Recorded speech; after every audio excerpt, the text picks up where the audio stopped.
Welcome to the Tuesday, April 17th regular meeting of the City Council. Roll call, please. Mayor Brinkman? Here. Mayor Pro Tem Stallman? Here. Councilmember Beckman? Here. Councilmember Cernanik? Present. Councilmember Cole? Here. Councilmember Taylor? Present. Councilmember Valdez? Present. Will you please stand for the Pledge of Allegiance?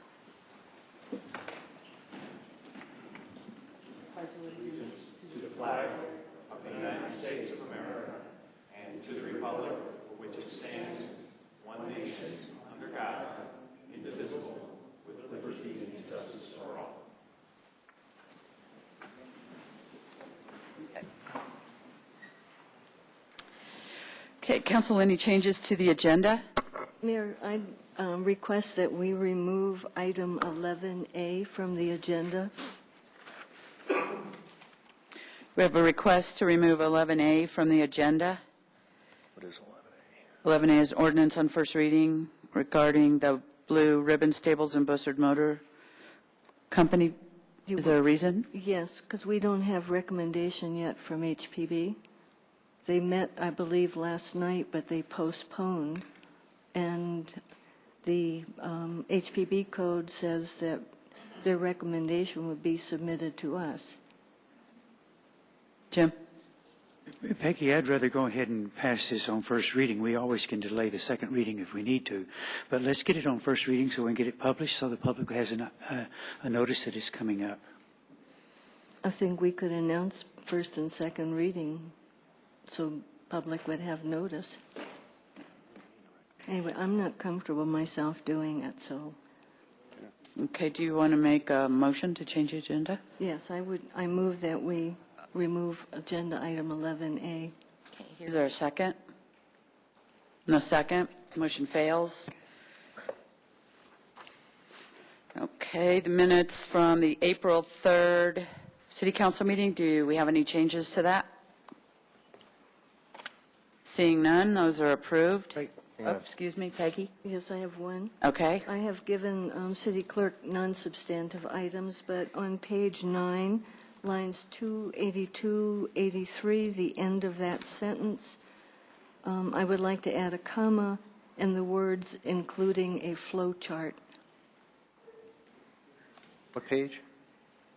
Page Page 9, 9. lines 282, 83. Is your mic? Oops, is it? Not on. Okay, you're. Pardon, It's hard to hear. Okay. who? Better. Okay. Okay, any objections? Okay, any other changes? Okay, those are approved with changes. City Manager, report. Thank you, Mayor. I want to acknowledge that 6 out of the 7 of you are using your iPads this evening, so best of luck. And Councilman Taylor But we will... brought them. You brought them, okay. I could keep everybody under control. We will continue to provide you some paper copies. Over the last week, just want to let you guys know, Mayor Brinkman and Councilman Beckman and I got a nice tour of the Colorado Municipal League offices from Sam Mamet. I thought it was a good meeting and an opportunity to introduce the Executive Director of CML to Mayor Brinkman, I think, and Councilman Beckman. I had a very good meeting with folks from the Denver Seminary, spoke with them about the comp plan update, partnership with staff on some issues relative to things like GOII and risk intervention network, and so a very productive meeting. And I'm continuing my ride-alongs and outreach to the staff, and I think that would be it, just to keep you guys informed. Thank you. Thank you. City Attorney? I don't have anything. Bruce? Last Friday, I had the opportunity to go to a full day of training presented by the Colorado Municipal League. Councilman Valdez and I attended, and one of the presenters there was Kelly Nardi, presented media relations, but the class was broken into several different blocks. Each of them were topics that would be of interest to somebody who was newly elected, and I thought it was excellent training. I learned a lot by spending my day there, and it's worth mentioning that that training is available as being one of the benefits of being members in the CML. Thank you. Phil? Yes, last Friday's Economic Development Group meeting, and that's part of the South Metro Denver Chamber of Commerce, included presentations from several development projects, so I wanted folks to at least be aware of that. One was Union Station, another was the Prehistoric Park and Sports Complex, which is proposed for Douglas County, and a Riverwalk project for Glendale. The last two of these are vying for attention from the Regional Tourism Authority for funding, and all three of these projects are huge in the area as far as potential for impacting employment and downstream economic activity, as each of the projects is a bit over $500 million or so. The South Suburban Park and Rec District Board, in addition to their joint meeting with us on Tuesday, at their meeting Wednesday last week, it included a public hearing on an art piece referred to as Collective Nest, which is set for placement that's going to occur at Hudson Gardens here in Littleton. Also, there was a report that was provided on an environmental agreement, a covenant with the state of Colorado, the Department of Labor, the Division of Oil and Public Safety, and what that had to deal with is Reynolds Landing. Last year, as they were going through it, there were some easement restrictions that needed to be resolved, and those have been cleared up. And also, we had an opportunity to attend a dinner by the Littleton Public School Foundation on Saturday. That wasn't the part of that I was going to mention, but one of the MCs was Chip Bolendunk, who was our designated youth ambassador going to the city of Bega in Australia. And footnote to some of that, because it wasn't entirely mentioned there, is Chip is also the recipient of Bechter Scholarship here in Colorado, which is potentially valuable, that provided he doesn't go to Stanford. Thank you. Jerry? Great. Planning Commission had their first meeting with their new commission members, and one of the neat things they did do is they went through and they introduced themselves and gave a little of their background, so that was a pretty good deal. So it kind of gives everybody a chance to know a little bit about the planning commissioners. Also, as Mr.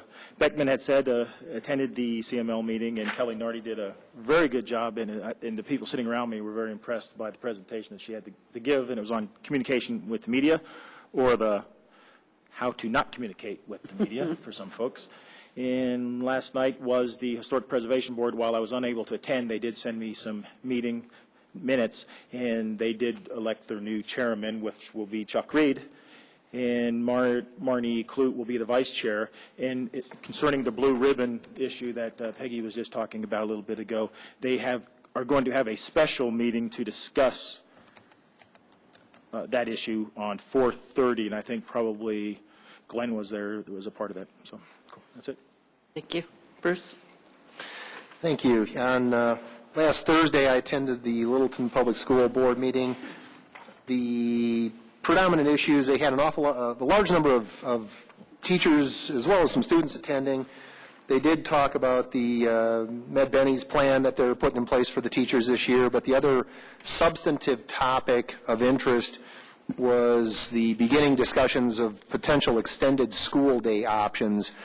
And they're looking at this as a way to increase what they call time on task, depth of instruction, and increasing student-teacher interaction. It's probably fairly self-explanatory and prima facie makes a lot of sense. The problem has always been funding, and certainly over the last few years trying to squeeze things while maintaining as much of the high-quality curriculum as possible has been the challenge, not expanding. And they're now starting to think in terms of what would happen if they were able to figure out some ways to extend the school day. Always encourage people, if they're interested in LPS issues, to check out their website. It's pretty comprehensive, and we'll go into a lot more depth.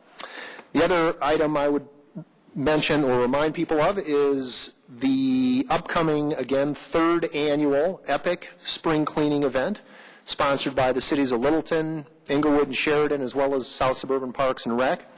Will be held on April 28th. That's a Saturday from 8 a.m. to 2 p.m. at the Home Depot on Bellevue near Federal. Encourage people to bring used clothing, household items, non-perishable foodstuffs, and toiletries, which will be divvied up amongst evenly between interfaith community charities and our thrift stores to help people who are underprivileged in the community and folks with developmental disabilities. And I always make a point of saying that I'm a full-time employee of ARC Thrift Stores, but I do not benefit financially in any way, shape, or form from this. A lot of very worthwhile people, however, will benefit a lot if we get a good turnout. Thanks. Thank you. Jim? Yes, I attended the policy committee for the C470 Corridor Coalition. We agreed to contracts for a public information consultant and a traffic modeling consultant, reviewed the funding concepts, white paper, and the options for moving forward with doing something about C470.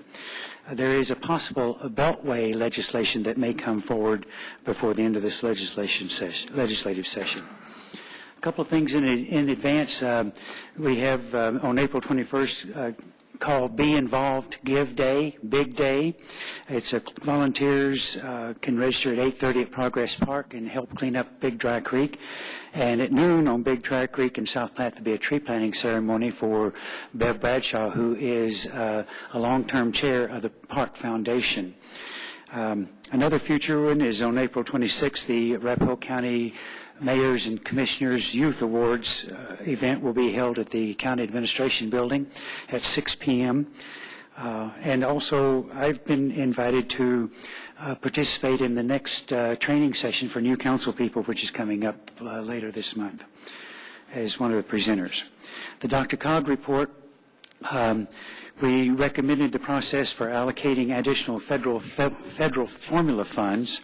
We'll be having a public hearing on that tomorrow evening. They heard the process to be used for Dr. Cog's Teal 8 review process for RTD's Fast Tracks program. We will be taking public testimony on that next month. Received update on the partnership between Dr. Cog and the 6 largest travel demand management groups in the Denver metro region, and moving forward on doing some coordination with those groups. Thank you. Peggy? 2 things.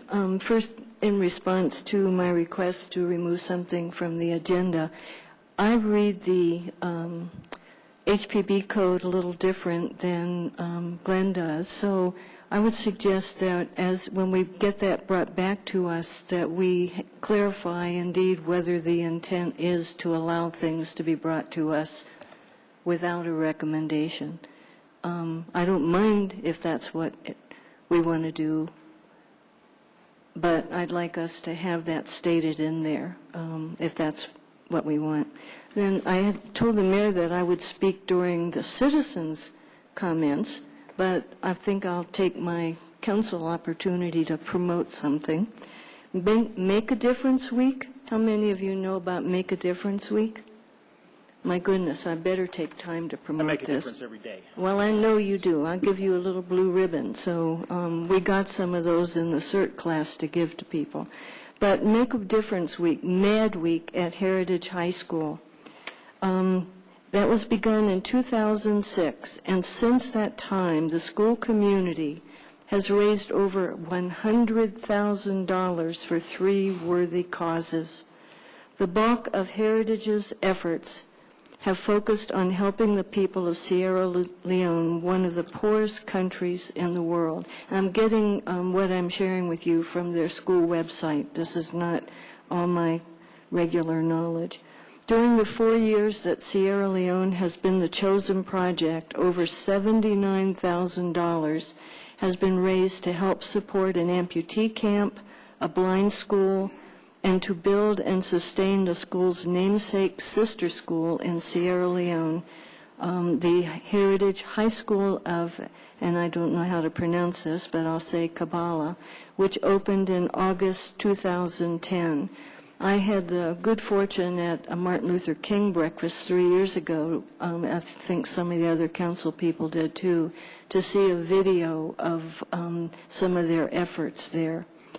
In addition to money, Heritage has also sent over 20 students and 4 faculty members to Sierra Leone to help build and paint the school, to deliver supplies, to work with students at the local blind school, and to meet and work with students and staff at the School of Kabbalah. They've also provided the principal with a laptop and paid for a wireless internet connection to allow communication between the two schools. There's an article about that project on the school website. The student body voted at the beginning of the year to continue to support its sister school. This year's goal is to raise $10,000 to help build a new classroom for the school, which has quickly outgrown its original 6 classrooms. So this week, starting yesterday, they've had events at Heritage, and some of the events the public can participate in, which is why I'm calling this to your attention. For a complete list of those, you can visit the school website. But Thursday night is game night. This is a new event. You can go to the Student Center at 6 for fun and games. Admission is $4. There are board games set up for all kinds of activities and competitions with prizes awarded. But there's more information on that on the web. And then Friday night is student versus staff basketball game. That's scheduled for 7 p.m. in the main gym. Admission is $4 at the door. Concessions will be available, et cetera, et cetera. On April 28th, the Alpine Club will raise money through their sponsored hike on Quandary Peak.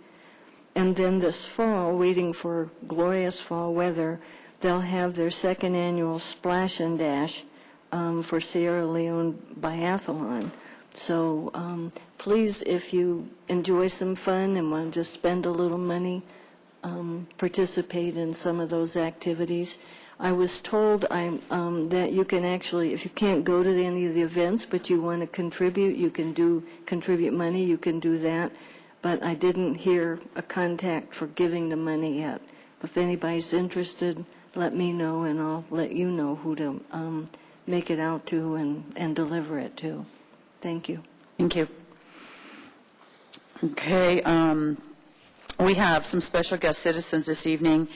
They are the Citizens Emergency Response Team graduates, and Councilmember Beckman will read some information on what this program is and what these graduates have done. And as he winds down, he'll read your names. As your name is called, please join myself and Mayor Pro Tem Mr. Beckman, or Mr. Stallman, Bruce, at the floor, and we have a certificate for you and a gift. Bruce? During his State of Union address in 2002, President Bush asked that Americans volunteer their service to improve and safeguard our country. The 3 areas of emphasis for these volunteer efforts were crime, natural disasters, and terrorism. The Citizen Corps program was created to help Americans meet this call for service. One of the volunteer opportunities offered under the Citizen Corps umbrella was the Community Emergency Response Team, CERT, program. The CERT class is a 32-hour commitment held on 4 Saturdays. It is taught by a team of first responders who have completed a CERT Train the Trainer course conducted by the State Office of Emergency Management or FEMA's Emergency Management Institute. CERT training includes disaster preparedness, fire suppression, basic medical operations, and light search and rescue. This year's training concluded with a disaster exercise at Bradford Auto Body involving a plane crash. The simulation included an aircraft fuselage in the parking lot with a number of victims and survivors on the scene. CERT members respond after a disaster by locating and turning off utilities, extinguishing small fires, treating life-threatening injuries until professional assistance arrives, conducting light search and rescue, and helping disaster survivors cope with emotional stress. The Littleton City Council is pleased to recognize the graduates and instructors for the latest CERT class sponsored by the Littleton and Englewood Police Departments and the Arapahoe County Sheriff's Department. This is the 5th CERT class in Littleton, so would you come forward when I read your name? The graduates are Catherine Barkley, Cheryl Betancourt, Matthew Burgund, Carrie Bush, Peggy Cole, Johnny Cordova, Amy Cordova, Kevin Cunningham, Graham Cunningham, Joyce Cunningham, Emma DeRosa, Sherry Everett, Jennifer Holland, Keith Law. Slow down. Okay. Oh, I thought you were going to have them all at once. I'm sorry.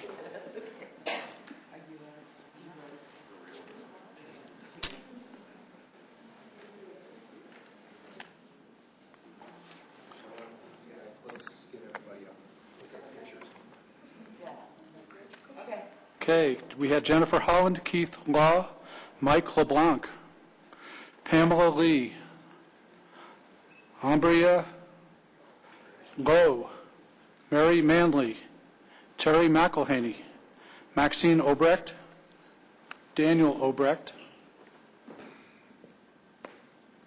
William Fye, Dwayne Rolkis,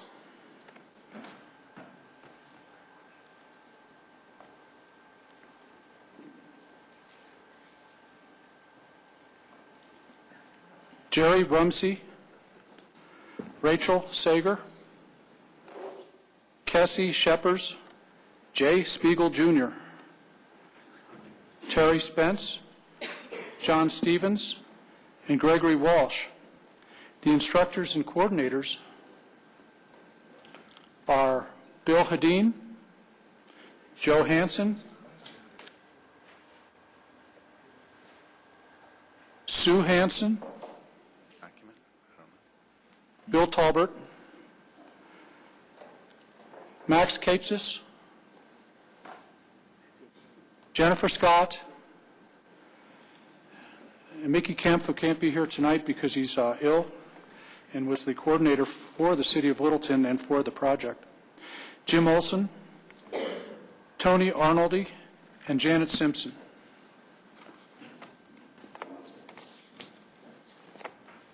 The Littleton City Council extends its sincere gratitude to all of these individuals for their willingness to be trained to assist police, fire, neighbors, friends, and family in the event of a disaster. Let's give a hand to all the participants.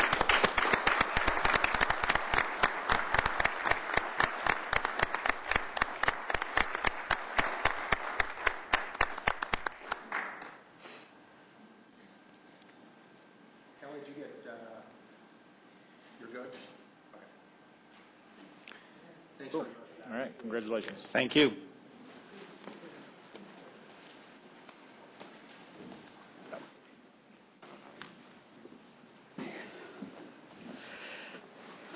I did something similar. Congratulations to all, and a note, I was speaking to the mayor of Centennial, Kathy Noon, and she is quite envious of our CERT program. Theirs has been suffering a bit, and they don't have anybody who, in their community, who is as committed to the program as Mickey Kemp. So she asked if she could borrow him, and I said no. So, Mickey, thank you. We have no scheduled public appearances. Now is the time then for unscheduled public appearances. This is an opportunity for anyone who wants to express an opinion or ask a question regarding city services, council policies, or other matters of community concern that are not part of the scheduled agenda. We do have a number of first and second readings tonight, which are public hearings. So if there's something you want to address on one of those issues, please come down during the public hearing, and there's a sign-up sheet in the back that you can sign up to speak. So is there anyone who would like to come down and address council this evening? Okay, seeing no one, we will move to the consent agenda. And Kirsten? This is a resolution of the City Council of the City of Littleton, Colorado, authorizing the acquisition of 5 parcels of land in the Plum Valley subdivision for open space. City Council is being requested to approve the acquisition of approximately 6 acres of land at Plum Valley for open space. The Highline Canal Working Group and the Littleton Open Space Task Force have both strongly recommended these properties be acquired to protect the Highline Canal from potential commercial or industrial development. South Suburban Parks and Recs will participate in the purchase. Arapahoe County Open Space and Great Outdoors Colorado have been requested to join in funding for the project. The total cost for all 5 properties is $1.8 million, and we will use our portion for funding from our city's open space fund. Can I have a motion? Madam Chairman, I move that the City Council authorize the acquisition of the 5 Plum Valley properties located south of County Line Road and east of Lucent Boulevard for a total of $1.8 million using the open space fund for the city's share of the purchase, with the city's share anticipated at 50% or possibly less. I'll second. Second. Okay, we have a second. Mr. Taylor? Any discussion? I do. I'd like to. Bruce? Please. I'd like to take a moment to talk a little bit about the Highland Canal. In 1873, President Ulysses Grant recommended that the canal be built to help settlement and agriculture challenges in the West, and it was completed in 1883. It was supposed to irrigate 80,000 acres, but due to the losses from seepage and evaporation, only 20,000 acres were ever actually cultivated. It's a great historical piece of Littleton that flows right through our community. It weaves through 4 counties in the Denver metro area, and more than 330,000 people live within 1 mile of that Highline Trail. In Littleton, they estimate that 54% of people that live within the city limits live within 1 mile of the Highline Canal. It didn't hold water, but it certainly is a great amenity for us today. It didn't hold water very well for 120 years, in fact. But finally now we have the opportunity to take advantage of it as a great amenity to join our trails and what we do along the river. So it's with great enthusiasm, I think, that we address the purchase of this property. Phil? And along with that history as far as the Highline Canal Trail, it's to note that our own South Suburban Park Recreation District, former executive director of the district, was the one who actually approached Denver Water to take what had been typically treated as just the service road along the Highline Canal and asked that, geez, wouldn't this be a great amenity for the community to turn it into a trail? And so the aspect of the trail utilization is actually something that's been birthed right in our backyard here. So, Any other comments? Okay, we have a motion to approve the purchase of the Olson properties and a second. Ready to vote? The vote is unanimous. The motion carries. Okay. Item 8A. Kirsten? This is an ordinance of the City of Littleton, Colorado, amending City Code Section 10-4-4, subsection B 2.5, pertaining to the maximum number of chicken hens permitted in the R1, R2, R3, and RE zone districts. This is a motion that would, or an ordinance that would amend the current limit of 4 chicken hens to 6 chicken hens. Stop clucking. Very important, people. The policy question then for council is, should we increase the maximum number of hens permitted in R1, R2, R3, and RE zone districts? This is a public hearing, so we will first hear from Glenn, Director of Community Development. Thank you, Mayor and Council, and I would just be availing myself to any questions. I don't know if there's Okay. anything to add at this point. Council, any questions? just one quick one, Glenn. If a homeowner in one of these zoned areas would request a waiver, what would be the process for that rather than a whole ordinance? There's not a process to provide a waiver. I mean, that's something the Board of Adjustment does, but their duties are really limited to setbacks, bulk requirements, not to a use such as additional chickens or, so there is not a process for a waiver. Thank you. Okay. Any other questions? Bruce? Glenn, you've got in the staff memo a number of communities listed, several of them. For example, Arvada says large residential lots cannot have more than 4 chickens per acre. Centennial, is that the right one, man? No, that's 4. One of these things says, I guess it's Lakewood, says, no, I'm sorry, it's Greenwood Village, pardon me, says the city has no set number of chickens, but it's 50 square feet per animal required. On a given residential lot, when you look through all of these communities, it seems like at some level you can have several chickens. I guess what I'm trying to understand is, when do you get to the point where you have too many chickens on a given residential lot? I mean, what is too many? Well, I guess we looked at it by the number of eggs that are produced. And so we figure on an average, a hen will produce 1 egg per day.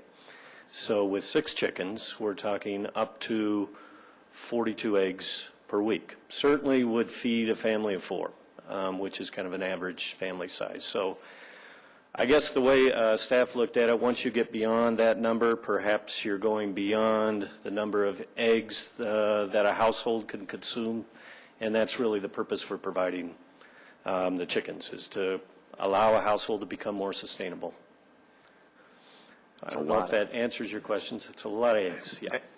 Yeah, no, that's certainly one way to look at it. I guess just from a quote-unquote public health, safety, welfare kind of issue, do you ever get to the point where, we understand, I think when we looked at this last year, that for the most part they seem to be reasonably well-behaved, domesticated animals for the most part, and they're not all that noisy and they're not all that odorous. But at some point they'd get to that level. So we said 4 last year was plenty, and now it's 6. And I guess I'm just sort of wondering, at what point, does it come back? Do we get to do 8 next year? That kind of thing. Well, it was 2 years ago.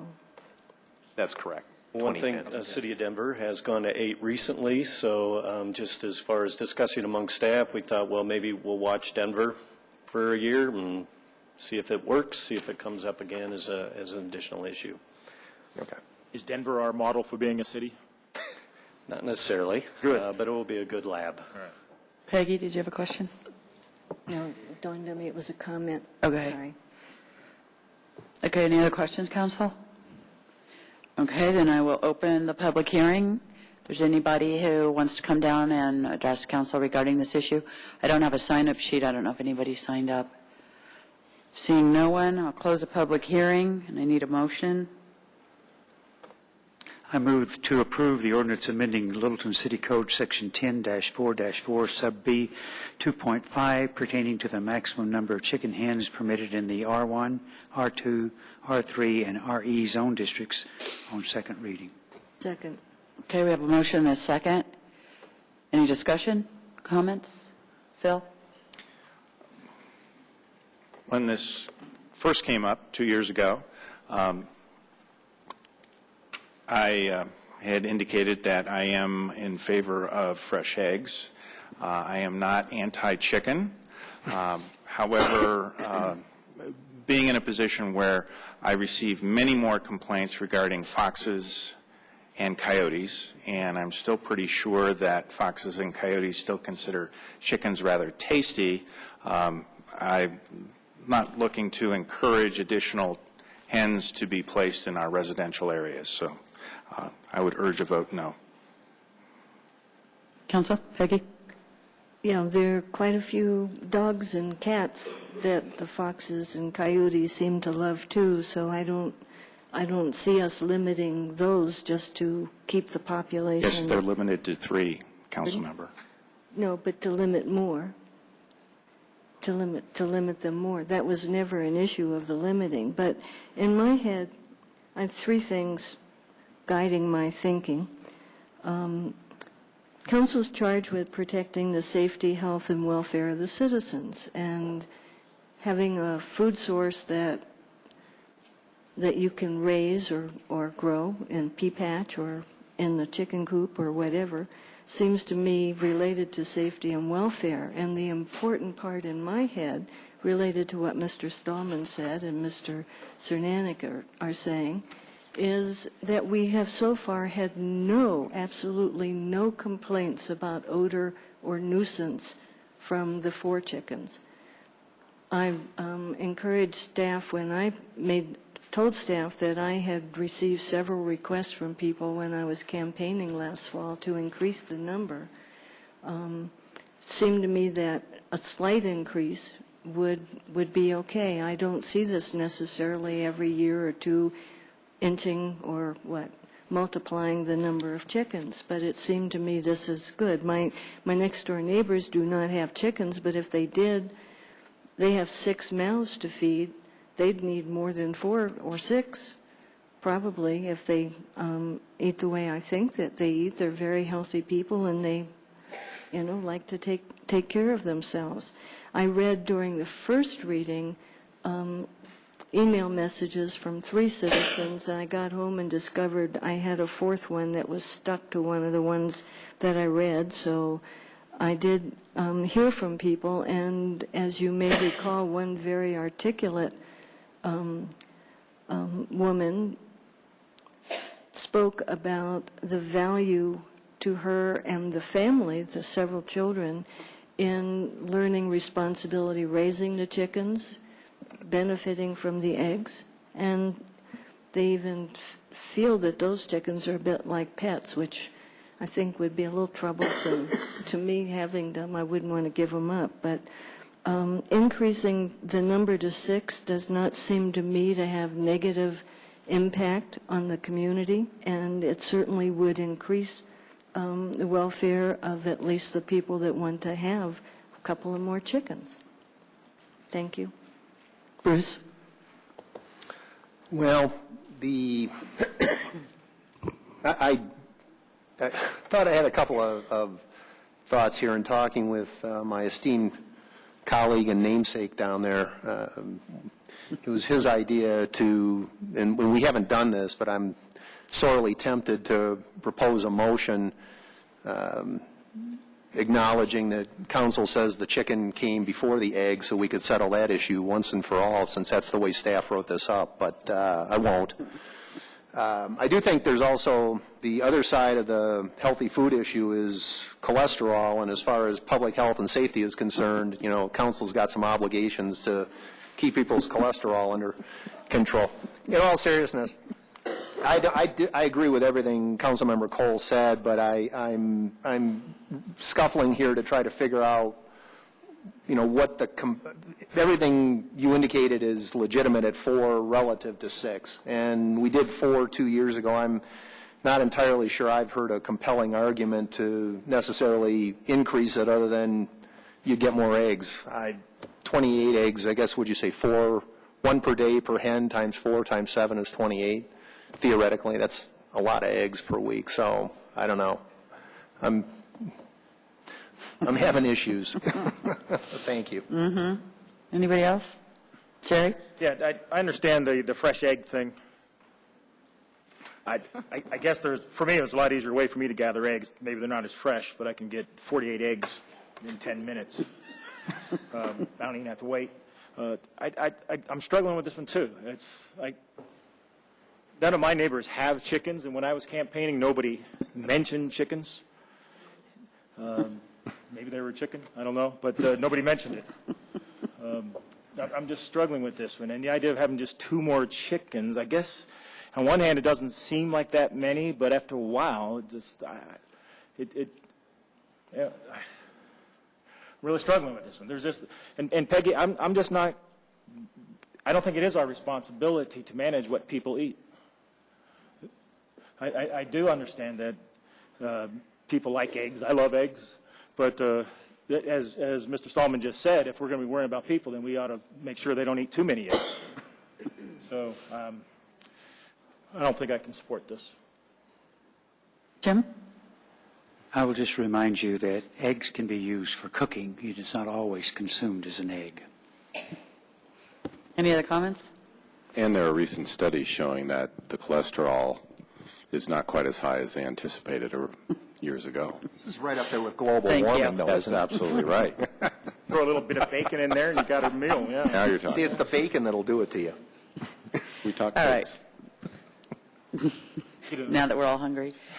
Okay, we have a motion. Any other discussion? The motion, a yes vote, would move it from 4 to 6 chicken hens.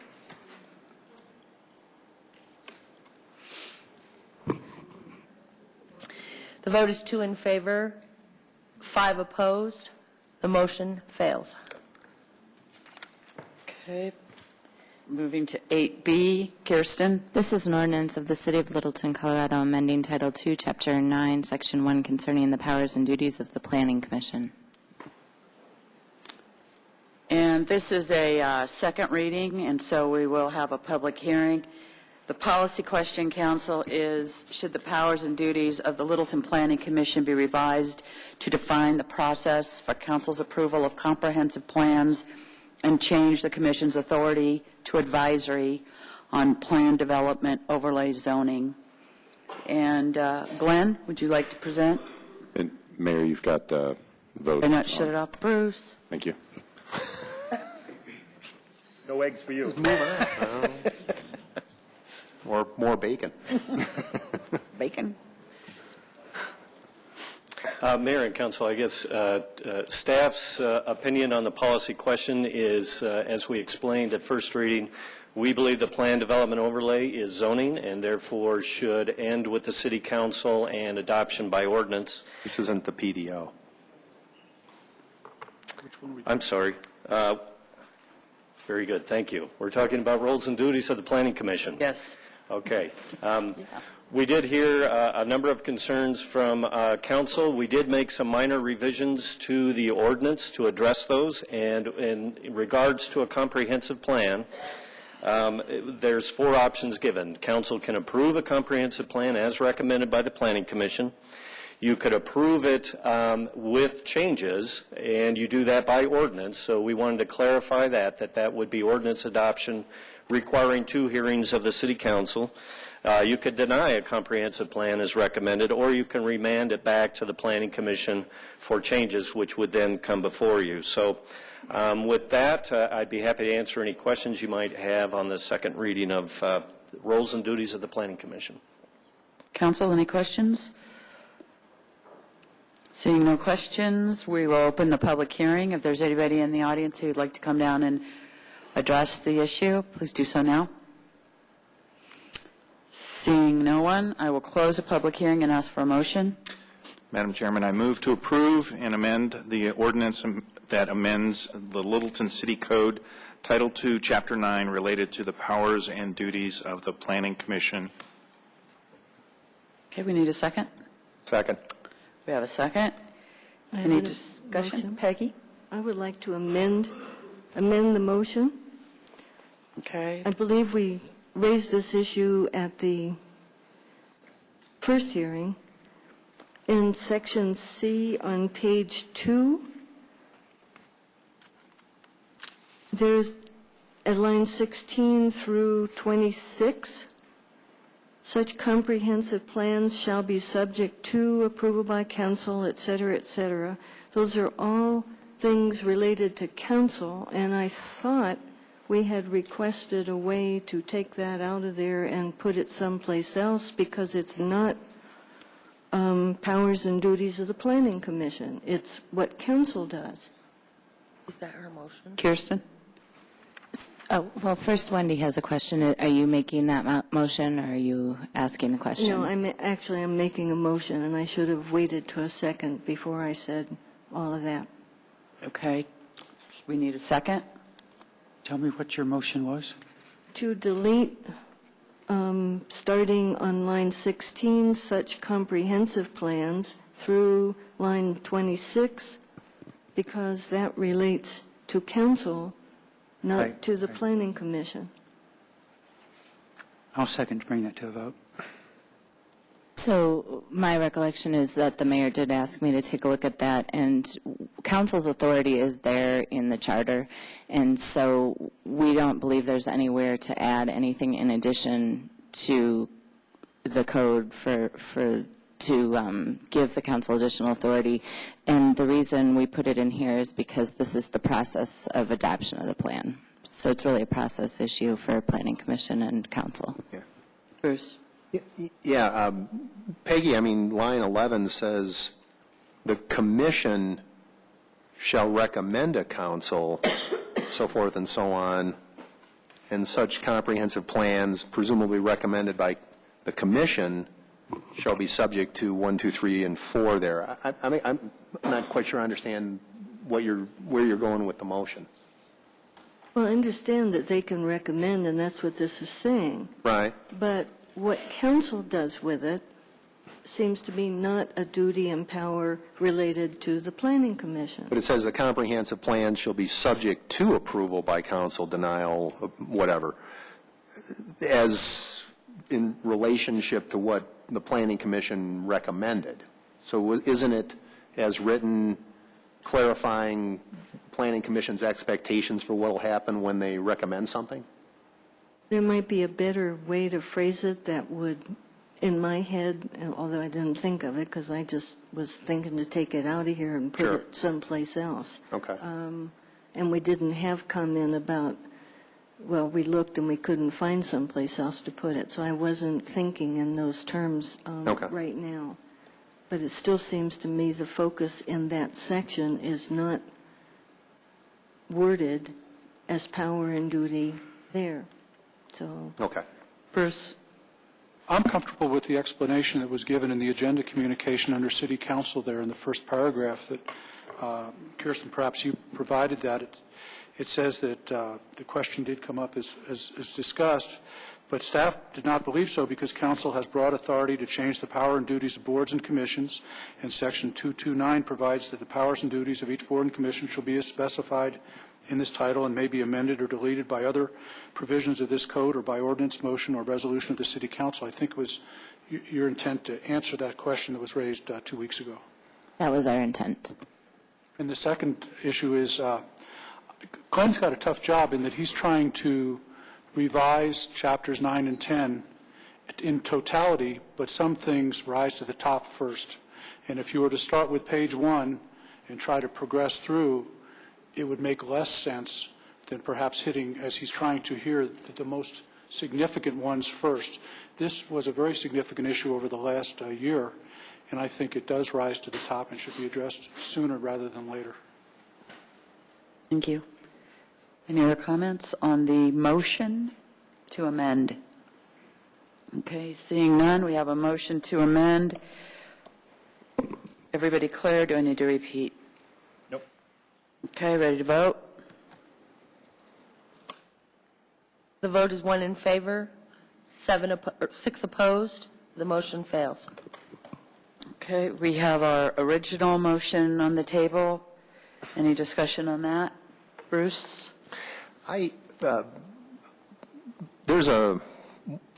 as Councilmember Beckman had indicated, there's been a fair amount of conversation amongst planning commissioners.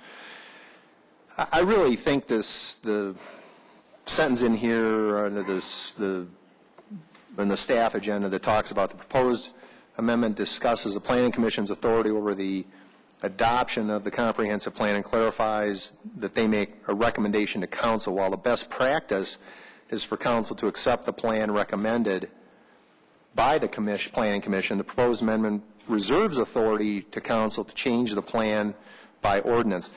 I was thinking about this when I was reading it, and it reminded me, I guess, when at work, I'm responsible for preparing the company's budget, and I'll get the staff involved in doing some of that or a lot of that work.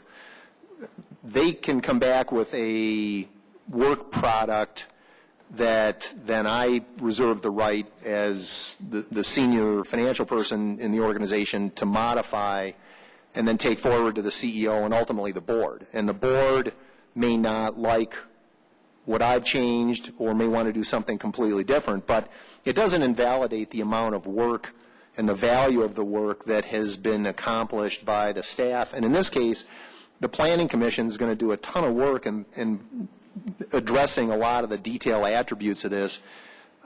I would hazard to guess that the majority of the time we see one of these things, it's going to be greatly appreciated and certainly substantive in terms of our decision-making process to approve it or not. But on the occasion where we do feel collectively that it makes sense to make a change, this spells out that we do, as council, have that authority. And in that regard, I think this is a good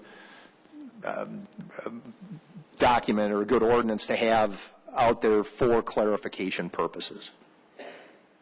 Jerry? I think it's appropriate that City Council have the final approval here. I think the citizens do elect the City Council members. They don't elect the Planning Commission, and I think something of this nature is large enough that City Council really does need to have the final approval. Anybody else? Phil?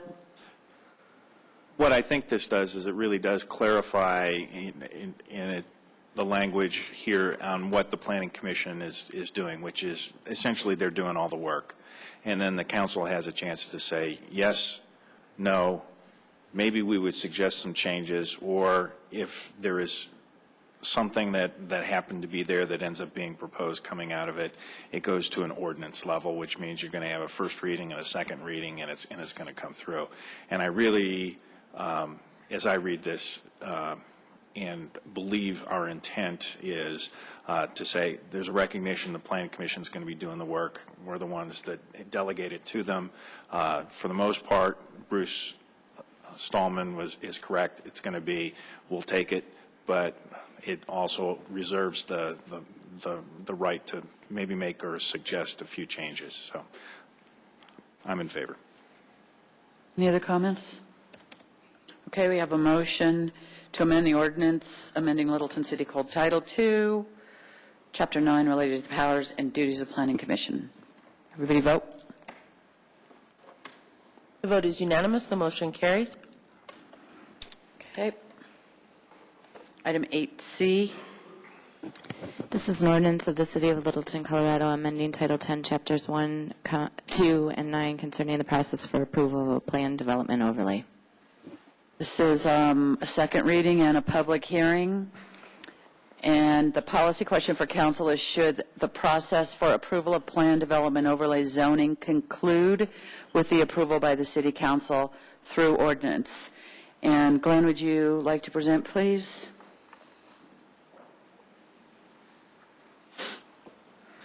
Thank you, Mayor. And to repeat, staff would say yes. And again, our feeling is that planned development overlay is a rezoning and therefore should be adopted by council by ordinance.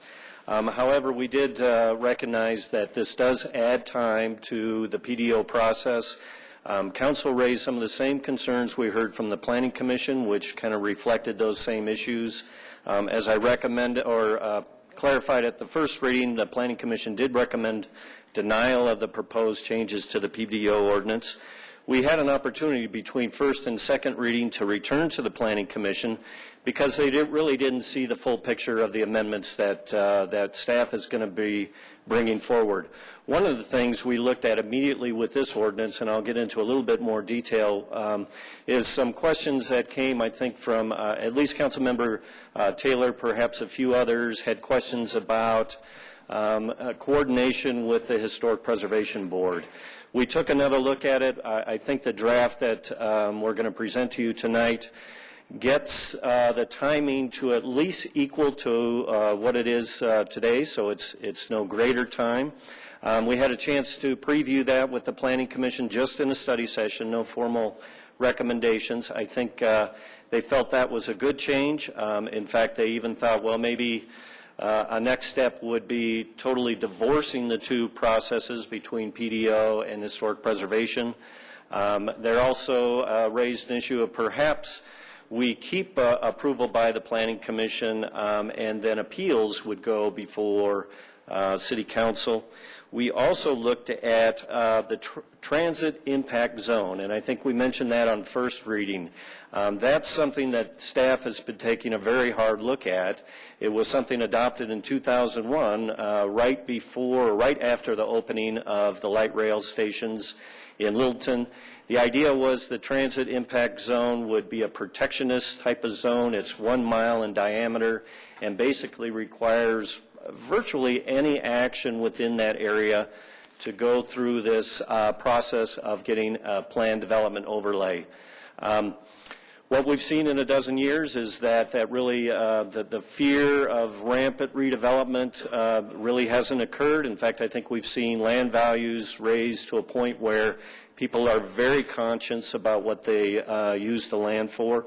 So really it'd be staff's recommendation that we bring forward to you very quickly an ordinance that would eliminate the transit impact zone.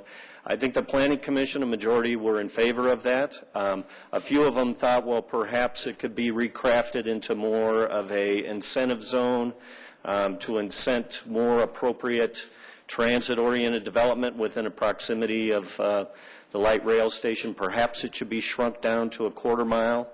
But anyhow, I think the majority would be in favor of getting rid of the TIZ. Now, what that does is it drastically reduces, at least in the downtown area, the amount of what I would say are kind of spurious requirements of a PDO process.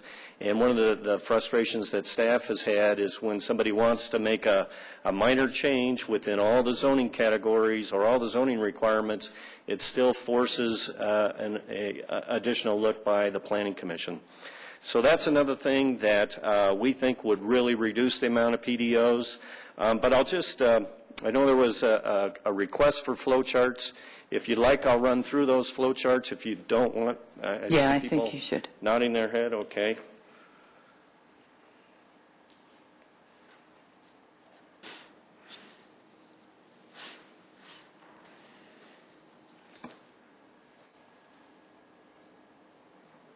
Don't you? Move the ahead. certificates, Yeah. please. Thank you.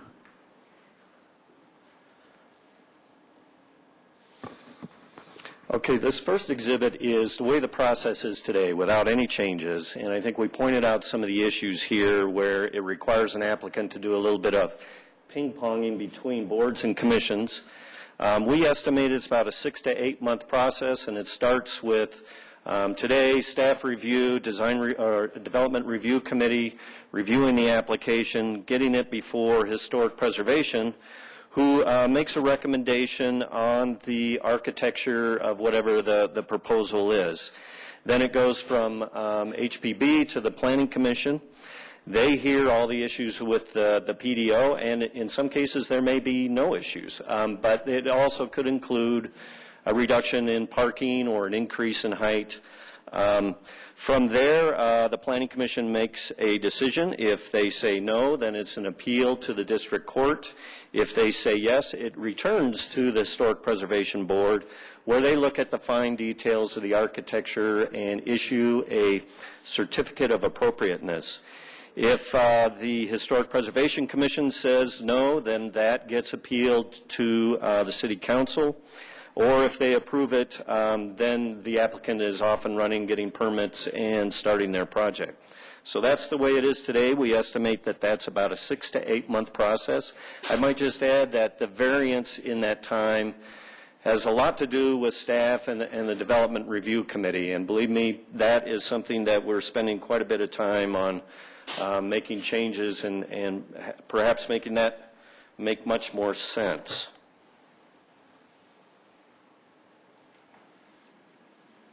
So this is the process that we presented to you on first reading. And it's really the same process, but as you could certainly figure out, it added a month's time to the process, and that was City Council's first and second reading and 2 public hearings, roughly adds an additional 30 days. When we started to look at the ordinance, one thing that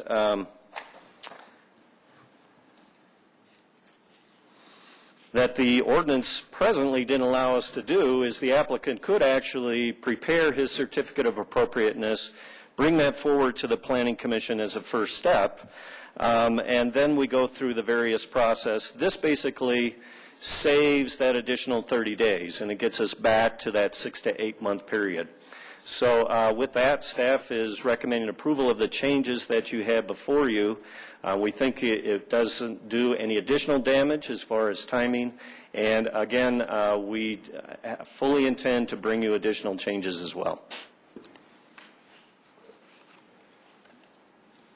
Phil. Glenn, with this flow chart, I think something's missing. Because if someone goes down the path and there's a no from the Historic Preservation Board, they end up appealing to the City Council, and if they fly down that path, it ends up going to the building permit without going through a Planning Commission hearing. And I don't think that's really our intent, is that there's a path, if you don't get through historic preservation on a positive basis, that I think there's a planning commission hearing on that left side that should be there as well. We kind of struggled with this, and actually we do show city council hearing the PDO and the COA at the same time. So our intent would be is that they would meet up and be before you. Well, the appeal and the planning commission's recommendation on the PDO. Okay, so if I follow the flow chart on the left side, okay, where is the planning commission hearing if there's a no from the historic preservation board?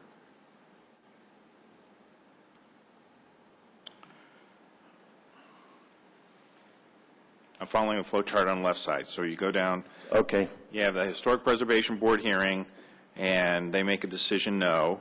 They appeal to the city council. The city council has a hearing. The city council makes a decision. Suppose in this case it's a yes. Then they go to permit, and there's no planning commission hearing. I'm on Exhibit 3. I guess our assumption is the PDO would move forward, regardless. So before the city council hearing, there's actually a planning commission hearing on the left side that's not noted? Correct. That's where I was struggling.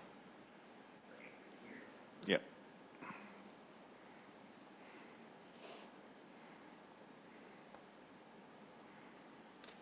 Got it. Thank you. Any other questions? Got some. Well, Bruce? Peggy, did you want to? yeah, just on that piece, I don't think you can just slip that in there that way, but that's just a matter of adjusting the chart. I mean, it doesn't affect what you're telling us otherwise, but I don't think it will slip in that way. I agree with Peggy, and I think it will add another month, which I think is too long already, all of this process. Yeah. Well, one thing we did provide is an option.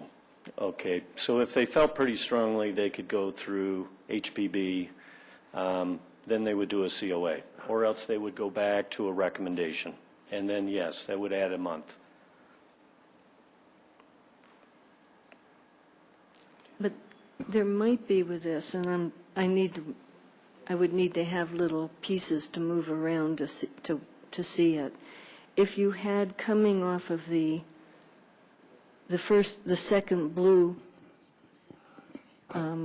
box, something that comes down and branches into two different tracks that then might meet up again. I'm not sure on that. I'd have to, I'm rather manual in visualizing flow charts, and I play with them a lot, but that's sort of what I was playing with last night when I was really tired, so, but might need a little more tweaking. Yes, Bruce? I guess just as an observation, the premise, the starting premise that our existing process, and I don't know that I overtly had understood that our existing process at a minimum takes 6 months. But I think if you step back and just ask, does that make any sense in the real world, I don't think it does. So, I mean, I guess I'm going to, right off the bat, making changes that keep us at 6 to 8 months strikes me as being a waste of our time. We need to figure out how to make this 2 to 3 months so that it's all done concurrently and we don't have to, I mean, if it's a big enough project to be a PDO, it ought to get fast-tracked, period, end of story. And it shouldn't take 6 months to get through a process. But point, I'm throwing that out for consideration, and I'm continuing to have an open mind. So, But I want to go back to the Planning Commission comments here you've got in the staff memo. And there's 4 bullets there, and what Planning Commission basically said, apparently when you guys went back and talked to them about this whole thing, bullet number 1, this is, I guess, on what, page 2? Yeah, of 8C. It said approval authority for PDO should remain with the commission with the option being appeals to council. Basically, my question on this one is, tell me why they believe that, or I'd like to hear their logic on all of this stuff. So on the first one, why do they believe that? On the second one, there was support doing the thing in process. Maybe we're sort of talking about that as far as how that's going to accomplish with the flow chart. On the third bullet, I had asked Kirsten earlier today in an email, just, can we even really, we apparently can eliminate the TIS. So I guess I need more information on what the implications of that are, because I thought those things were sort of inviolable. And then the last one was,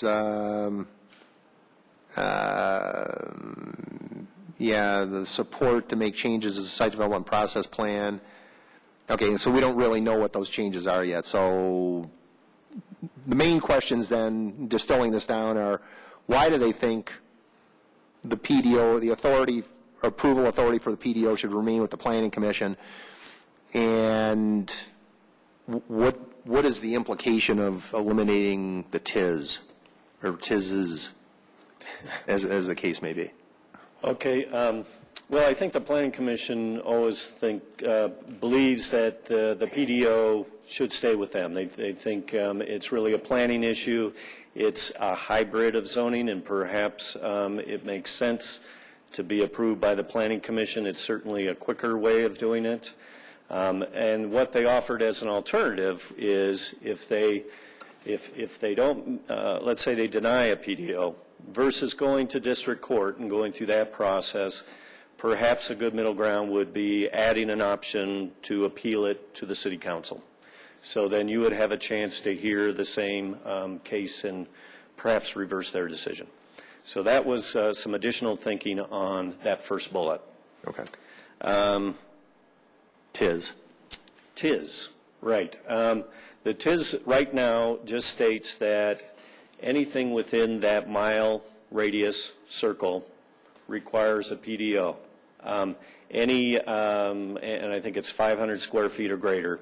So you're doing a 500 square foot addition to your building on Main Street.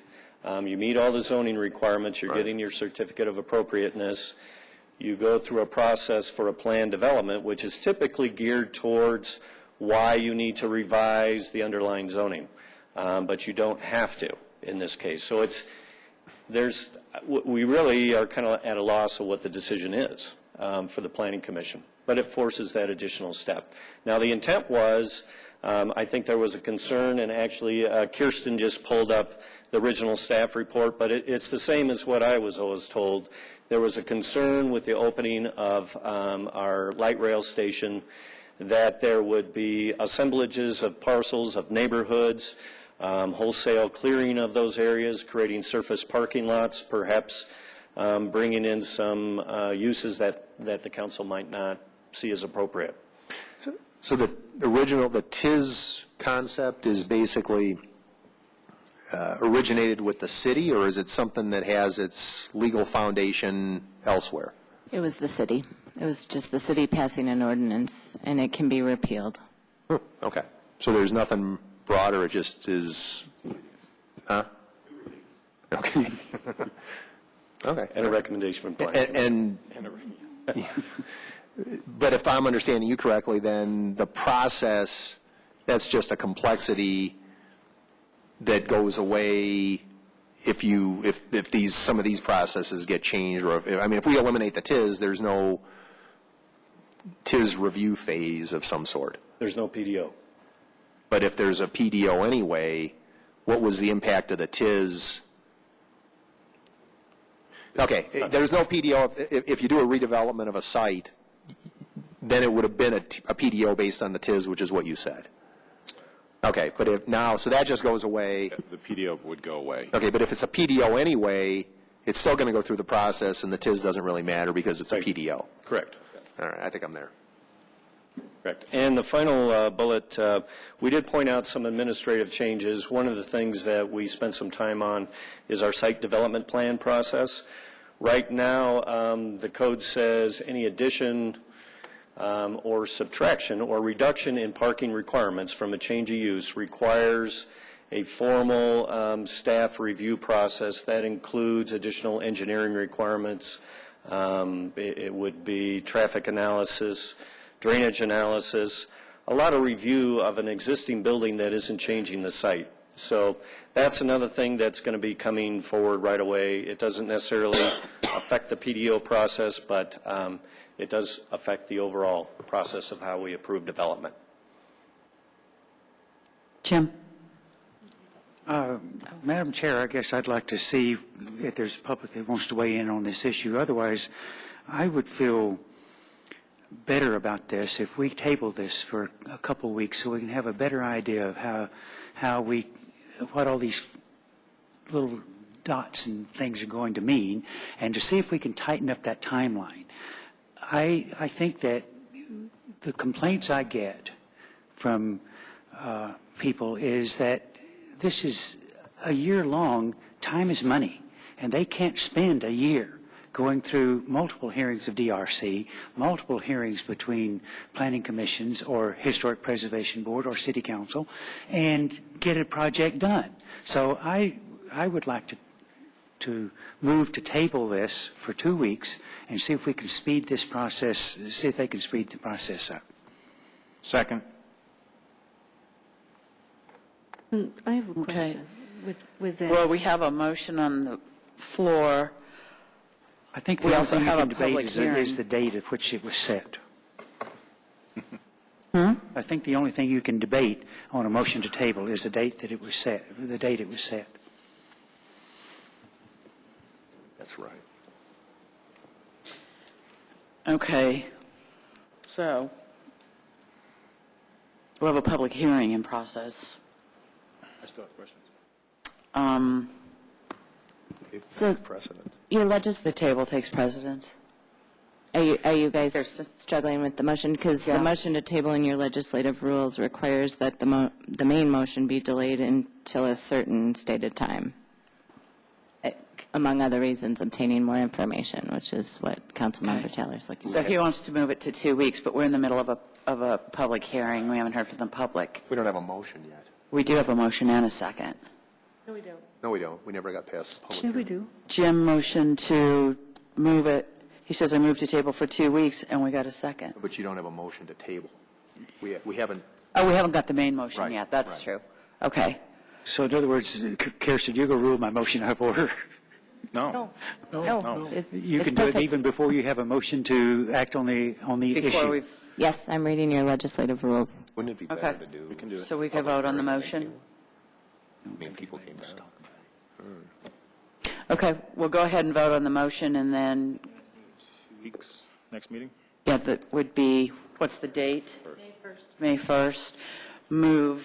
The motion is to move this discussion 2 weeks out while there's more study done on at least reducing the time frame.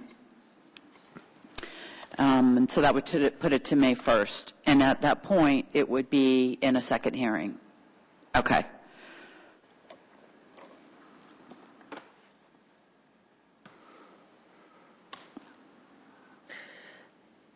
The vote is 6 in favor with 1 opposed. The motion carries.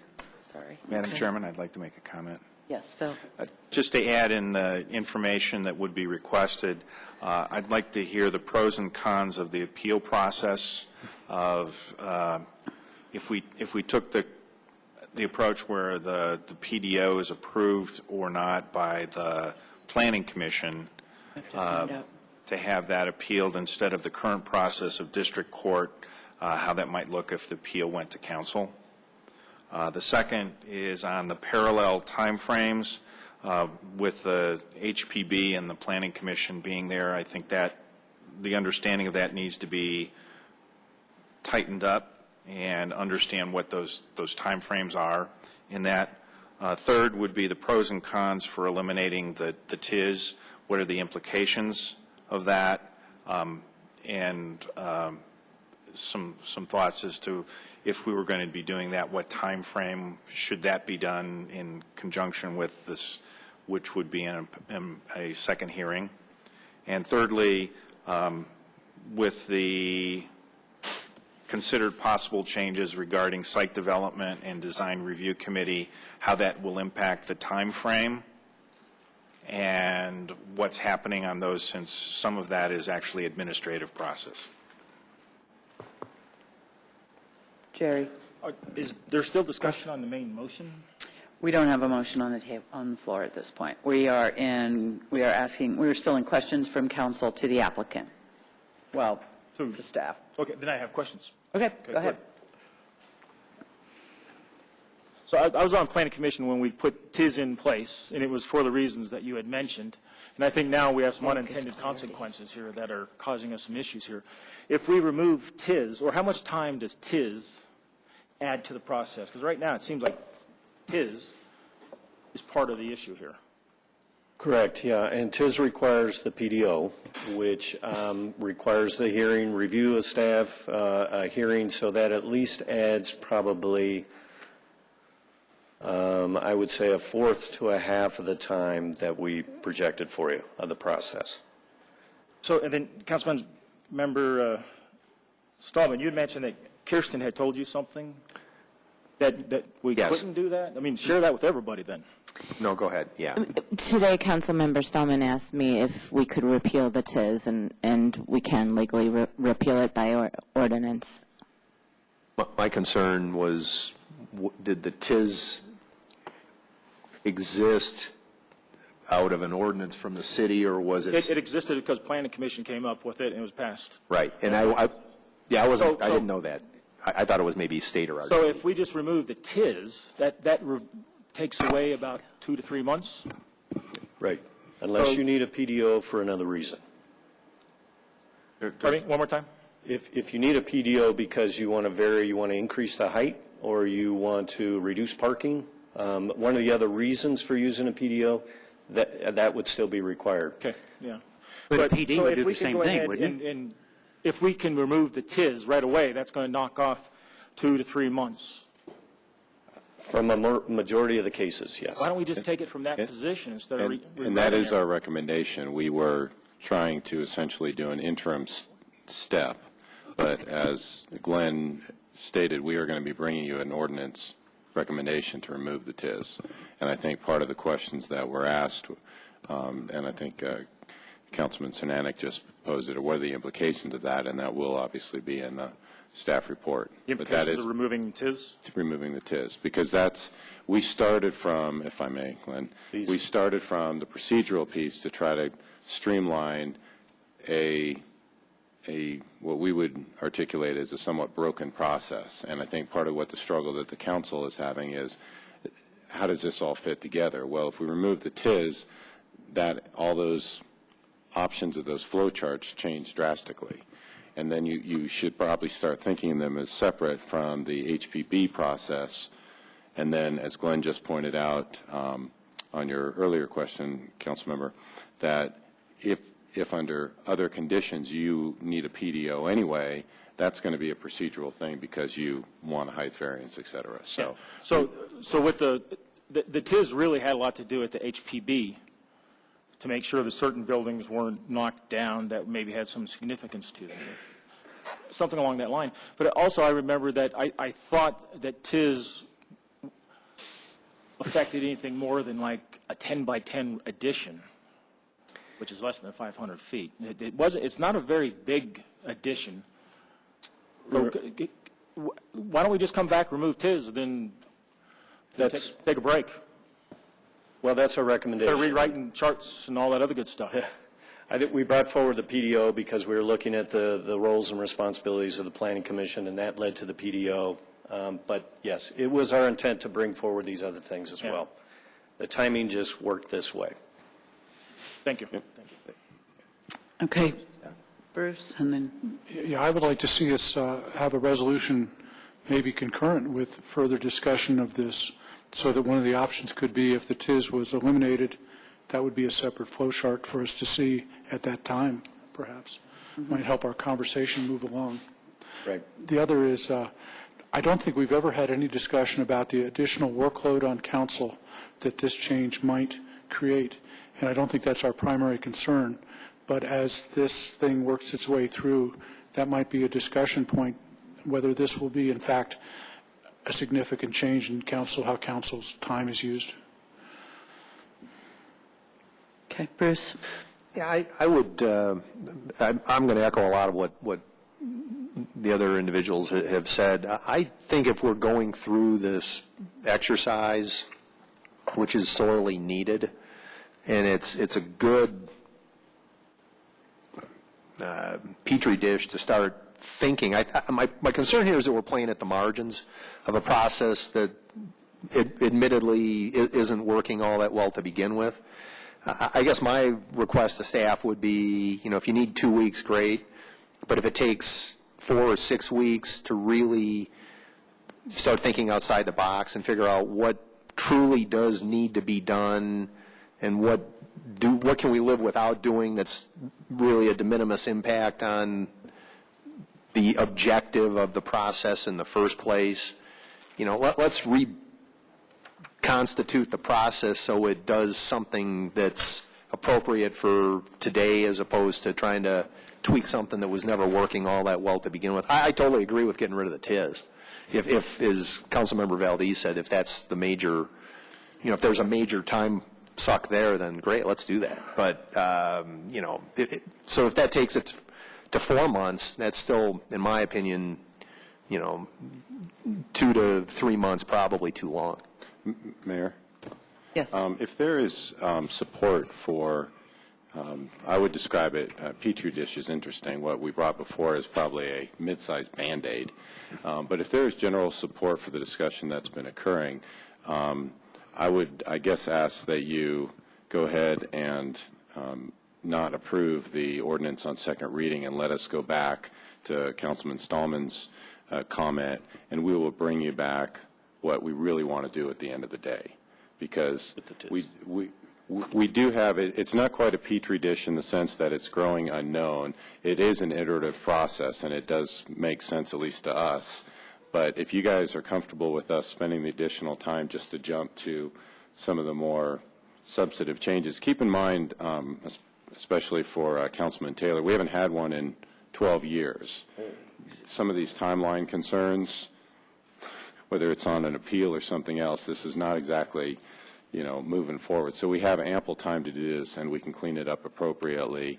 I am concerned there are a lot of moving pieces, and to the extent that council, we can at least have the council see that there's some level of connection without it being solidified, because it's very confusing to tie all of this together, which is why DRC hasn't come forward, because it's got its tentacles, if you will, in a variety of places. But you can, I just asked our attorney, and you guys could make a motion to, I guess they'd bring it back. And Your legislative rules allow you, the council may reconsider a vote during the same meeting on the motion by a member who voted on the prevailing winning side of the issue, and then you would have a second vote. Okay. and then we could come back to you. Which means that we can recall the motion to move it. I would, Peggy? Yes, so based on what the city manager just said, if I understand it, this really then does address some of the concerns of the Planning Commission for not getting things piecemeal. Is that right? Mm-hmm. Because we're going for the bigger piece up here rather than changing this and then changing later. So that part is excellent. Bruce? I'll make a motion to recall the tabled motion to reopen the issue that was previously tabled during this meeting. Reconsider. So Councilmember Stallman's really making a motion to reconsider Reconsider, the earlier vote. please. Okay. We need a second. Second. Good. Okay, we have a motion to reconsider the I earlier cannot vote. second. Jerry did not vote in the affirmative. Jerry didn't second it. No, it was Phil did. Phil. It was Phil. Phil did. Phil, who voted? Phil seconded. I wish the clerk would tell us who's voting no instead of me having to turn around, because I can't always look around fast enough to see who voted. Just want to hear my name. I did. Okay, we have a motion and a second. Phil?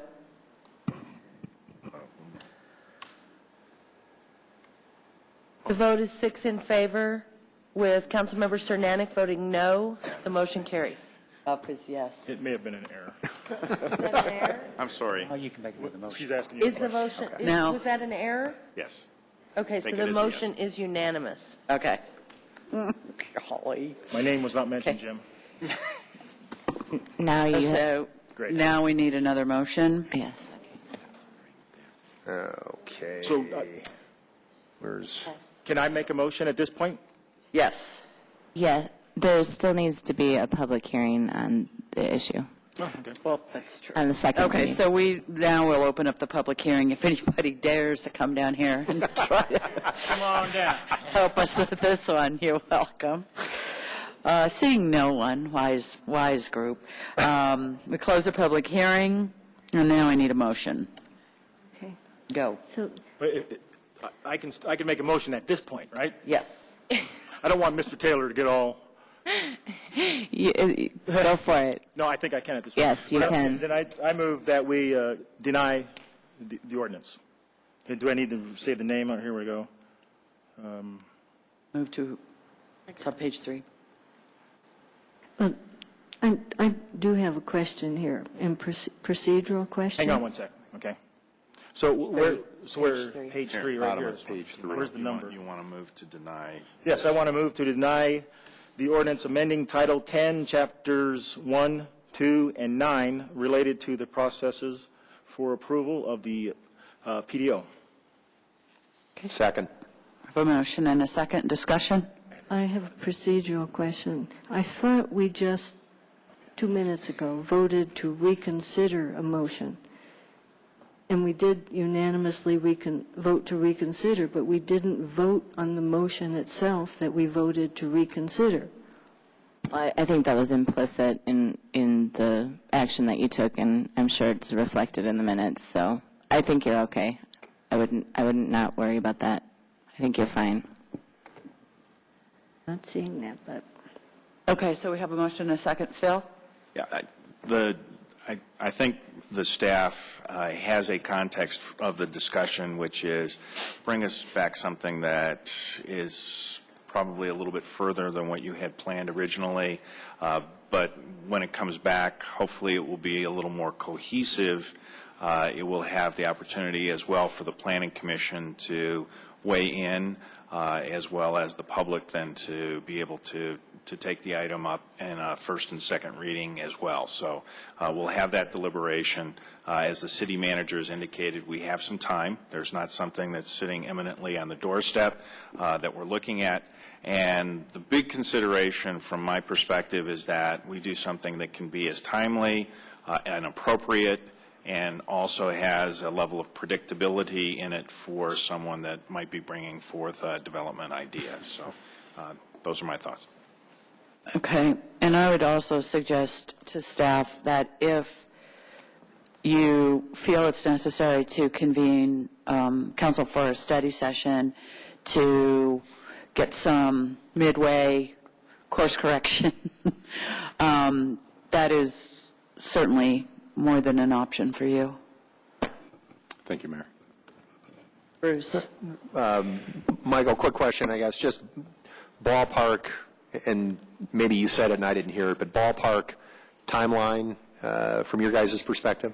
I'd probably say on this one, 30 to 60 days coming back, because based on how big we want this next chunk to be. I mean, this conversation's been very helpful because and a lot of this is running it through the Planning Commission and making sure that we've dealt with those issues if we separate these out. And part of it is so there's the issue around the TIS that you guys have been discussing tonight, but as staff continues to work on, like the DRC, those timings may work together, and we can bring that all to you. And we'll play out that calendar, Mayor, and see whether a study session would be valuable so we can really address this outside of a public hearing forum type standpoint, more informal. Okay. Jim? But isn't the motion we've got before us to deny the passage of this ordinance? That is correct. So that if it's denied, then it starts all over again. Is that what we want to have happen? Or do we want to turn down the motion to deny this ordinance and pass another motion that would table it for 60 days or whatever? Jim, I guess that's a question I'm asking of Jerry, since Jerry made the motion. Asking me the question? Yes. I would rather just shoot this thing down and come back with something far less complicated. I think removing TIS is going to make it easier for everybody to with expectations with everybody as to what is going to happen. Time frame is going to be shortened, and that's the big driver on this thing, as far as I'm concerned, is the time frame. So I think shooting this down altogether and then come back with something brand new. And Councilman Taylor, we'd be comfortable with that approach. Okay. Any other discussion? Phil have one? I'm fine. Okay. But thank you, Bruce. Yeah.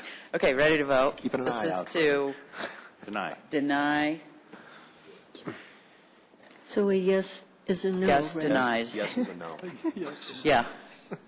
I'll see if I can get it right the first time. The vote is unanimous. The motion carries. I must have got it right this first time. Okay, so now we are on to 9A. And 9A is a special event permit approval. Michael, did you want to introduce Yes, this? thank you, Mayor. So if I may give council a few minutes of background, we, as staff and from an administrative, we get requests periodic, whether it's for a small block party, neighborhood parties, graduations, in this case, closure of Main Street. We've, over the many years, we have a variety of requests to use the public's space. We have never had a special event permit, and so staff went to work on putting together a special event permit process, which we are still fine-tuning and tweaking. But when you see a special event permit, you may ask, what is this, and why is this here? And so this one in particular I'll get to in a second, but we're trying to standardize the process by which people would come in and apply for the use of the public space, be it the right-of-way, a park that we actually manage to close a street, et cetera. So even sidewalk sales, those types of things. And so that process is in place, and those are administrative reviews, and so I'll tie it to why this one is in front of you. Historically, the Wild on Littleton Block Party was handled by the South Metro Chamber of Commerce. Last year was their last year of managing it, and a couple of you asked about this. I was not clear in the agenda communication. I apologize. But the downtown merchants are going to be managing it this year. And there are 3 areas that I'm aware of, and the event producer, Greg Renke, I believe, will be speaking with you in just a minute. But I've identified there's really 4 changes, significant changes. One is obviously that they're going to be managing it as opposed to the South Metro Chamber of Commerce. The other 3 that I'm aware of, and again, there may be additional requests that they make this evening, but is expansion of the number of music stages from 4 to 6, extend the time of event. It has historically ended at 10 p.m. The event producer would like that to go till 11 p.m. And there has always been a fireworks display at 9:30, but there will be there isn't a request to have another one at 10:30. Those fireworks, just so you know, are set off on the northwest corner of Bellevue and, Bowles and Santa Fe. So it's a fairly general area, obviously a safe area, but one where that noise impact has a fairly broad range. And so the policy question is really, do you support the proposed expansion on Wild on Littleton, which I believe is actually now called Historic Main Street Celebration is the new name of the event. So, I'm sorry? Okay, all right. So I guess before you bring the event producer down, I'd be happy to answer any additional questions that you have that I didn't identify in the memo. Could you briefly discuss fiscal? Oh, yes, I'm sorry. So we have estimated our application fee for the special event permit is $25, and then based upon police, fire, and public works estimation for the time that's in there, we've estimated it's about an $8,100 cost that would be billed to the event producer. That is an estimate at this time. Obviously, what we would do is track staff hours and the bill accordingly once we've concluded that. But that was the estimate that the staff came up with based upon historical time usage, overtime costs for the city.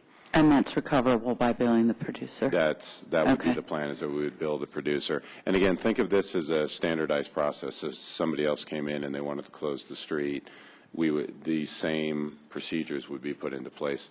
This one really is coming before you tonight because, one, I'm not overly comfortable on making the administrative call on this one, not having the history of it, and the significance of the additional bans and the fireworks, and I believe that there are community impacts to this, and this one is one that the council should make the final call on. So that's why it's here in front of you.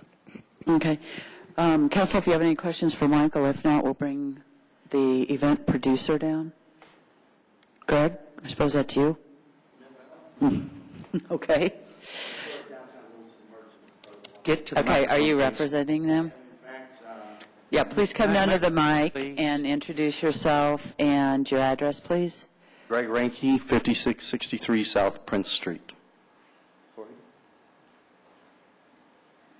Hi, I'm Corey Stainbrook, and my family owns Columbine Ambulance at 5893 South Prince Street. I'm sorry, I didn't hear what your name was. Corey Stainbrook. And before we get started, I just want you to know... You need to go to the mic. Thank you. I thought I carried plenty there for a second. Before we get started, I just would like you to meet some of the merchants and the citizens that have come down to support what we're doing. All these are either merchants or citizens that live in the area. Some of them live further distances. Some of them live right downtown. So they're willing to also, if you want to ask any questions of them, that they'd be happy to come up and talk to you. Corey Stainbrook is actually going to give you the presentation. I'm just as backup. That way you don't have to listen to the Greg Ranke show tonight, okay? But as I said, this is the historic downtown Littleton merchants that are producing this, not me. Thank you. So as you know, as Mr. Penny just stated, the Chamber won't be helping us with this event this year. We found that out following the event last year, and we took a vote. I'm currently sitting on the Board of Directors for the merchants, and we went to the October merchant meeting asking the merchants, would you like to take this event? Would you be willing to help? Will we be using your dollars? Yes, please. Thank you. To help put on this event. We had about a 95% yes vote that all of the merchants were in favor of moving forward with this event. So the paperwork that I'm handing you now is kind of the layout we've put together for this event. A little bit about my background. I did work for the Chamber for 4 years and coordinated this event for 4 years. So I have volunteered to come back and help run this event again, as I did from the 2nd through the 5th year of this event. So this would be the 8th year. Really, the only two things we're really asking to do, one is obviously have the event. Once again, asking the city to help us with services this year, as you have the last 7 years with the Chamber. We see this event really as being a community event. It's not as much the merchants as for the community as the community is here. And also, we're going to be inviting a lot of the community to come down and participate in this event as well. We will be extending the event 1 hour, and I'm happy to explain why we'll be doing that. We would like to extend the fireworks to 10:45 because of the later hour, and if possible, to do 2 shows. I'm happy to answer why we would like to do that as well. Currently, we are going to go ahead and add 6 stages. We're going to do that. We're going to put the first stage up by Delizio's. Then there'll be one on each intersection, one at Valley Feed, and then this year we're going to add one down at the end in front of the Rusty Bucket. That's because of all the merchants that have now built or have opened stores along Alamo and down along that corner around the old mill down in there. We want to include that part of the street as well. So the last 7 years, we've ended at Valley Feed, and then people just stop. And right now, we have extended so much further, we want to involve all of those merchants as well. Currently, we're working on sponsors. We have 2 of the stages sponsored. The Tavern is going to sponsor 1 stage. Delizio's and Ned Kelly's are sponsoring 1 stage. We're working with John Elway Dealerships, Lockheed Martin, some other larger companies here in town to help us offset these costs. As of right now, the merchants will be paying for this event, which is one reason why we're asking for your help. Currently, we have 14 restaurants confirmed. Last year, I think there were a total of 17 at the event, so 2 months out, we have 14 restaurants confirmed to be here. We currently have 17 booths confirmed, merchant booths, and we are going to bring in a car club with 200 cars to kind of help fill space. So I think the focus is really changing from the way the Chamber ran this event. The Chamber would bring in Chamber members and external businesses. Our goal is to really focus on the downtown Littleton merchants, what downtown Littleton has to offer, and community nonprofits. We've invited all the LPS PTOs and booster clubs to come down and set up booths as well. So that's kind of our giving back to the community in that respect, as we've invited them to participate in this event as well. So it really is a community event. It's not a Chamber event. It's for the people of the city. So in looking at the first page on your packet, this is our estimated budget. I know Greg has asked the Chamber several times for budget from the last 2 years, and we have yet to receive a budget. So this is an estimate based on what I did for 4 years, and Greg has been involved with this the last 7 years. As you can see, we're guesstimating our costs. Without the $8,000, we would pay the city at $32,000. Kind of a guesstimate, but pretty close, I'm guessing, by the way Greg and I do things. The reason for the extra hour is we had met with the Littleton Rotary, who did the beer sales last year, and they estimated about $12,000 a year in, $12,000 an hour in beer sales. And so this year, we don't want to necessarily give away that money. We need to keep that money to pay for this event. The Merchants Association has taken out the liquor permit, and we would like to do the liquor sales, and we will need that money from that last hour to make our $32,000 to break even on this event. So that's really the real reason for going that extra hour, is in order to break even and make it an event that's good for all of us down here. We need to be able to do that. So it looks like what they're putting down here is the street closures. This is the map. Actually, the street closures would remain the same as they have the last 7 years. Nothing has changed. For anybody that's been there, we would close Main Street, and then it would close over to Powers and over to Alamo. Alamo would remain open all night. And so we would close down the street starting at 4 o'clock up at Rio Grande on Main. Typically, the crews would start at that street and then slowly work their way down on the blocks until we get the whole street closed down and everybody off the street. The event would go from 6 to 11, and then we would hopefully have the street reopened by midnight. That's the time frame we've worked in the last 2 years, is a 2-hour setup and an hour tear down. And it's worked pretty well, so I don't see why that would be a concern this year. Do you have any questions? Yes. Corey, you had mentioned moving some activities over towards Alamo. How does that, is there any additional street closures that are required for that or not? No, and what we're going to do is actually, because we now have so many merchants that are on the side streets, as they're branching out, that's what we're going to do with the cars. We're going to run those cars kind of diagonal in on those side streets, and that way we have people walking down those side streets and seeing what those merchants are. Hopefully they will all remain open, and it's really letting the community know what we have down here in downtown Littleton. So we're not going to be putting a lot of activities there, and like I said, the street closures will stay exactly the same. The one on Nevada will be a little bit different, but is set up exactly as Cindy Hathaway does for Western Welcome Week. So we're actually closing it the same way she does to keep the consistency the same, so the merchants in the community know it's the same closure for both events. And then second question, how critical is the second fireworks show? It's very critical, because when you have your fireworks show, everybody goes home. So if we did it at 9 and everybody went home, we wouldn't be able to make that last little bit to make our budget, I'm hoping. We have gone over. I went over to River Point and worked with Chris Clark, the manager over there. I know we've had some concerns coming out of that neighborhood, and the managers over there don't seem to think it would be a problem to extend the time. And they're willing to help us in letting the residents know, putting up flyers, talking to them about it at the meeting. So we are being proactive and going over into those communities, letting them know. We would also put public notices in the Littleton paper, letting the residents down here know that there would be a later time frame as well. The reason we'd like to do two, since we're there, is we have found out the Highlands is doing a big event that night as well. And we thought it would be great, something we're trying to pull from that side, something different. We want to be unique in Littleton. We want to do something different. As Greg always says, Disneyland does 2 fireworks shows every night. Why can't Littleton? They're separated by a little more time, but yeah. Well, I don't know, 9 and midnight. We're only 2 hours off.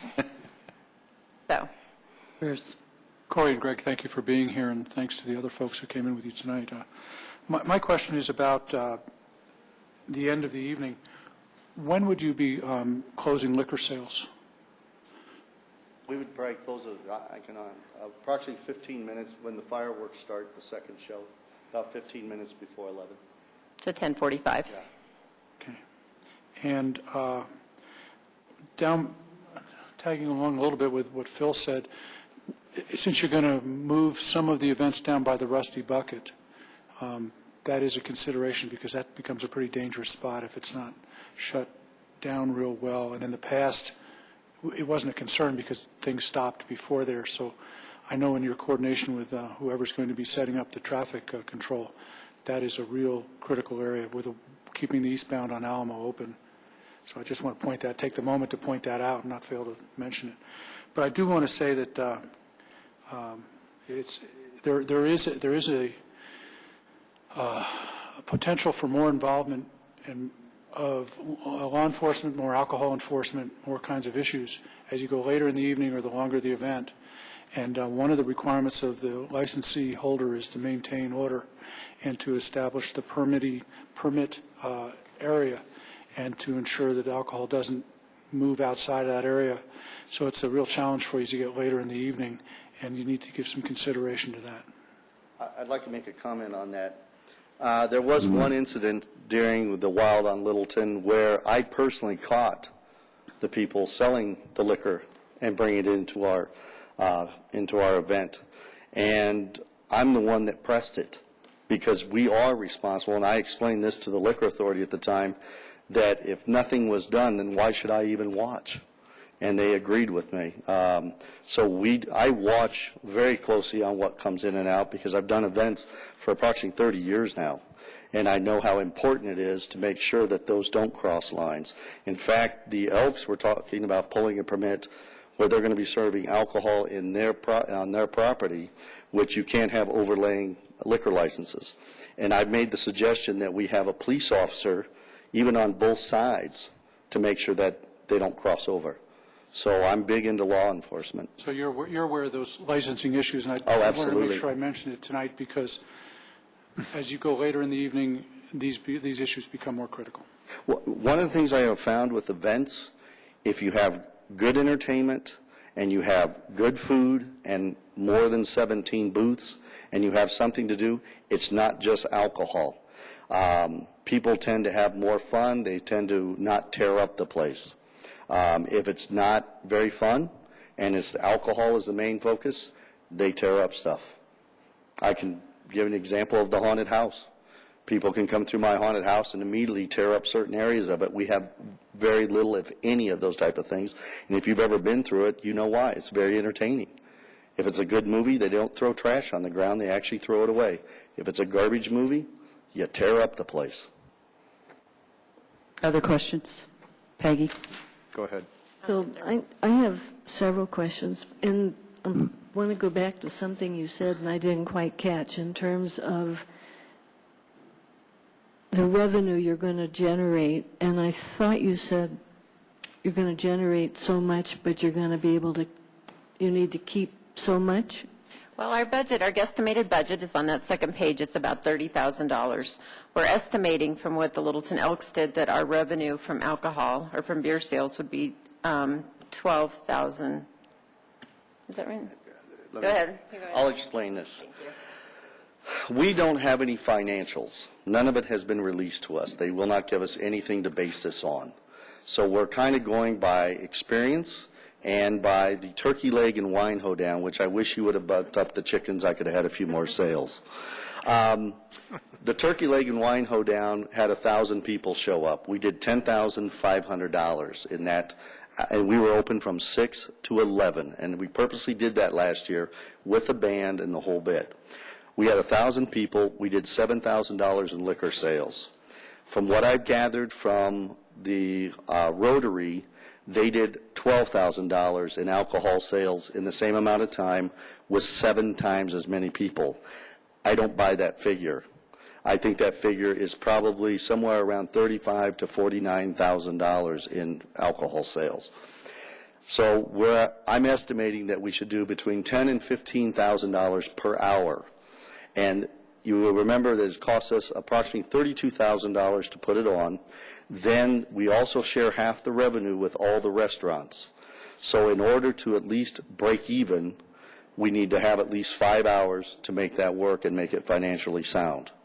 Without the extra hour, the chances are that you won't make money. I will tell you, I know that in the past, when even the council had asked how much the block party made, it was told, none of your business, which I'm not sure how that works. We're going to release a P&L immediately after we do this. We're just asking for the help this year so that we know what we're doing next year. And to be honest, I'd really like to wean us off of the city council and the city of Littleton financing this and run it ourselves like a real business and make it work for Hoodlum. Okay, so I missed somehow Okay. in all that you just said. What is it financially you're asking of the city? In the past, you've paid for the police, fire, and cleanup, Yeah, $8,100. right. And are you asking for that now? Please. Yeah, well, we'll get to that in a minute. So let me ask a series of questions. Do all the merchants on Main Street and Alamo and so forth, do they all belong to the Merchants Association? We have approximately 120, he's not here, 122 members.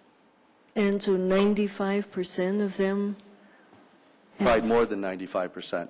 Okay, and do you have this in writing of who you've talked to? Have you talked to the owners and laid out what you're doing, or? These are some of the people here, yes. These are some, I mean, At the that's not merchants anywhere near meeting- that many, so. Yes. At the merchants meeting, and several of the city staff can attest to this, it's generally standing room only. For the merchant meetings, we've been talking about this every month since October. You need to get I'm the sorry, mic. please talk into the microphone. Oh, I'm sorry. We've been talking about this every month since October in our merchant meetings, talking about our plans. We do have, But, I mean, that part's okay, but have you, since not everybody is gone, have you approached the other people? we have gone through email and talked to most of the owners individually, one-on-one with the owners, and sent emails and newsletters out through the Merchants Association. So we do hear back from most of them. And do you know why some of them are not supporting this? It's the same 2 or 3 that have never supported the events down here. They just don't like it. Because? They have various reasons. I think they just don't like the street being blocked off. When I worked for the chamber and we did the surveys every year, it was the same 5 people, and it still is the same 5 people. They're not part of the association. They just would prefer to run their business and not have events in downtown Littleton. I don't think they like Western Welcome Week either. I don't think it's us. I think they just would prefer not to have any events. And so in terms of what you've shown where this is going to be, will any of the side streets be blocked by anything at all? Well, they will be closed, No, and but we'll will have they- cars. no, pardon? they'll have barriers from the city. We usually do the roadblocks, just like on But Western let's say Welcome Week. from Main Street, if you're on Main Street and you're going to the side streets where we hope that people will go and see the businesses there, will there be anything blocking those streets? Yes, there'll be the barriers on each street. And usually there's police officers. Councilmember Cole, we've got the map back up there so they can walk you through the closures. Well, no, I'm meaning from Main Street. Okay. Can I just put this up there? No, why don't you do it, Greg? Why don't you do it pointed here so everyone can see Okay, no. on it? Yeah. I think the question she's asking, Main Street will not, there will be no cars on Main Street, and you'll be able to access and make the turn. No onto driving the on side Main streets. Street. Well, that's where the barriers are on the ends, right? And I was asking about, will there be any barriers from Main Street onto those streets? No, because we're going to be using those side streets to help promote the businesses. Okay, well, I mean, that's all right, because last year, for example, during Western Welcome Week, some of the streets got blocked, even though they were supposedly being promoted. And so that's Right. part of what I'm trying to clarify. That's another promoter. I won't let that happen. No, that's okay. So I'm just asking about that. To what, you tell me that you're going to let residents know what's happening, but have you asked residents what they think about this? Yes, and we do have some here.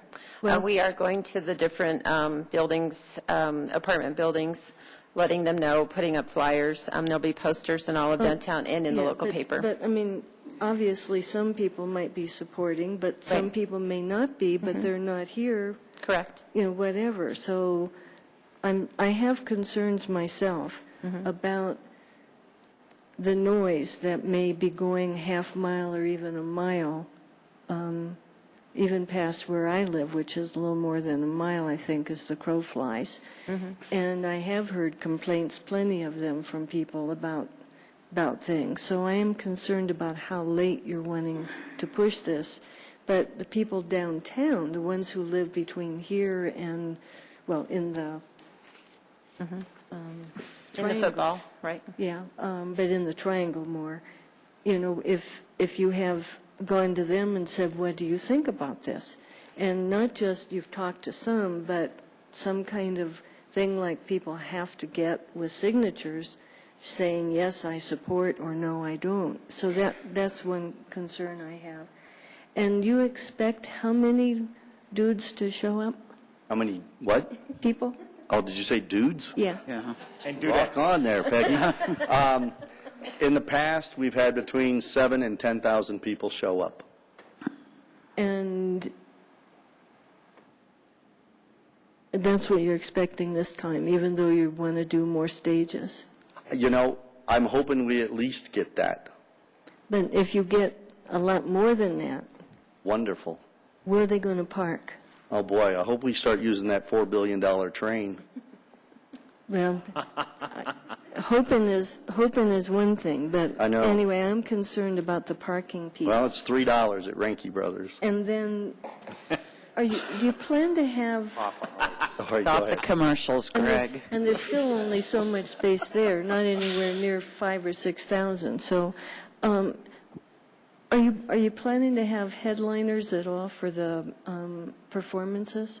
The bands that we have, we've been offered everybody from the Astro Beats to almost anything goes to the Nacho Men. It all just depends on what size stage we can put them on. Okay. And it seems to me in the past couple of years when I've come down and I start kind of boogieing around, because some of them are pretty good, at least with the beat that I like, I can hear sometimes when I'm here, I can hear another band Right. there. So I'm trying to figure out how, with more bands, we wouldn't have more of that interference, which makes it maybe a little more difficult for the residents to be totally happy. Let me show you the two stages that we're putting in is the one on Sycamore, and it's actually going to be facing north. So it won't be facing up the street or down the street. The one on Main Street at the curve where the triangle is, That's where the other one, it'll be facing north too. So they won't run any interference with the other ones. And the reason we have the stages at each intersection is because each street wants a stage. All the merchants want that, because otherwise their block becomes empty. Any other questions? Yeah. Peggy? A few more. So, I don't know if somebody from Melting Pot is here. Are they here? No, and they don't participate in this event. They don't dislike the event. They just don't participate. Several years they did come out and sell strawberries, but they don't participate in the event itself. But they do. We have talked to them. We will be putting some fire trucks down on that corner to kind of help draw people around, but we won't be interfering with their business. So, how have you told them about the direction the stage is going to face, and they're Yes. comfortable with that? Yes. They've been told everything. Okay. I don't think we factored fire trucks in Yeah, that. were those ours? Yeah, whose fire No. trucks are we talking about? They're here? not yours, actually. I think they're coming from Champ Automotive. They're antique fire trucks. Okay. And so No, then, we didn't take that from you. and so we know who the event producer is. We know the producer is going to be paying, but paying is not the whole amount, right? Correct. What we're asking the city for is to help us this year with the $8,100, as you have the past 7 years with the chamber, for us to get our feet on the ground and figure out a budget for this event. The one thing I haven't shared with you yet is we've been talking about sponsors. This is the last page of your handout. This just came in today. Mix 100 Radio, who's the CBS affiliate here in Denver, would like to sponsor all the events in downtown Littleton. They've offered a $40,000 media package to help us promote this event and all the events in downtown Littleton. So we're seeing these events grow, and people are starting to take notice on what we're doing down here. So I think it's a really positive thing for us here in the city to have a radio station that wants to come down and have a booth and promote these events for us. And if you, by some chance, don't generate as much as you hope to generate, then what happens? Then we put the $18,000 that the association gets in dues every year. That money will go to the event, and then we don't do any more events the rest of the year. And heaven help us, what if we have a deluge, as we have at least once recently with Western Welcome Week during the day, and you really turkey? That would be fabulous. We're not going to turkey. Everything is going to go really well. I think with our experience and everything else, I think it's going to be good. You know, this is the interesting thing. Everything the merchants have done down here, we've done ourselves for the last 10 years. We've gotten no sponsorships because our hands are tied. We can't put names on banners because it's against city code. So we're actually one of the few cities and associations that can't really get sponsors. Coors or something like that would give $10,000 to be on all the banners that we have. That would help pay for what we're doing. But we can't do that because our hands are tied. That's why in the comp plan we had brought that up. You're asking about what? For a temporary event. Huh? For temporary events, It's a third-party sign. Now you're asking what happens if we get shortchanged on this. The businesses have stepped up. They've always paid for everything down here. We would end up paying the bill. That's what we do. Okay, so let me ask this. I may be treading on some awkward ground here. The city does allow some third-party signs, but for a limited basis. If I'm remembering, about 3 years ago, we dealt with this with realtors and said you could have third-party signs as long as they didn't stay up. That would seem to me to be something you might want to be requesting for this event, in which case the city might be really happy because we wouldn't be paying you anything. In fact, maybe we'd tax you a bit, right? Well, my understanding, That would be a fee. Yeah, that would be a fee. Get tax off of it, though, right? Anyway. Sorry. Peggy, do you have any more questions? We've got some Well, other. I'm feeling that, so Okay. I do want council to hear that because I may be proposing that as a piece of this, because I'm not looking forward to spending city money for this event. We would ask that you would feel comfortable spending city money for this. For the last 7 years, we've done it for the outside party that's come in. This is inside. These are your businesses. These are your citizens that are putting on this event, and that's why we are asking for your help with it this year. And I do hear that, but I don't know if you know that, for example, last year at Trick or Treat Night, Aspen Grove put up the money to pay for the police and some other things because city budget is really tight. Absolutely, we So, understand that. Anyway, And last year, the city did pay for the block party. so thank you. Thank you. Bruce? I've got a question basically for our procedure tonight because we now have, we were going to talk about whether we agreed with the proposed expansion as far as the administrative part of this, as far as having a special event permit, but it sounds like we also have a request coming to council for funds, and I'm not sure that we have the fiscal information available to us to be able to react to that tonight, such as where would it come from in the budget and those kinds of things. So we didn't receive that in the agenda communication. I'm going to suggest that maybe we move ahead with whether conceptually, from the administrative permitting point of view, we would be willing to authorize the city manager to give that permit, but I'm not comfortable with discussing the money part because I don't think we have the background. And It's not a motion, it's just where I feel on that at this point. Jerry? Did we already have the $8,100 budgeted? No. So if I may, these are in-kind costs in essence. They are overtime. It would come out of the overtime budget.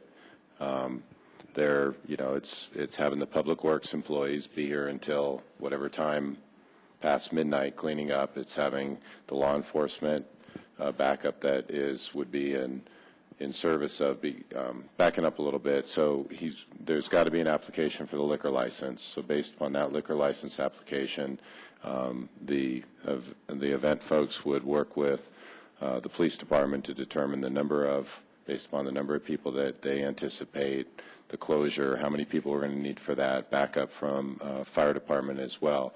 All of this would just be charged to the overtime account. So it would be the responsibility within in the individual departments to manage that overtime. Ultimately, if we got to the end of the year and we had exceeded our overtime budget by some portion associated with this $8,100, we may, through our finance director's year-end appropriation, ask for an additional dollars going into those areas. But it's all overtime. It's not a check being written. It would be an internal administration. You guys would essentially be saying it's okay to spend an additional $8,100 within the overtime budget, and we'd address that if necessary by year-end.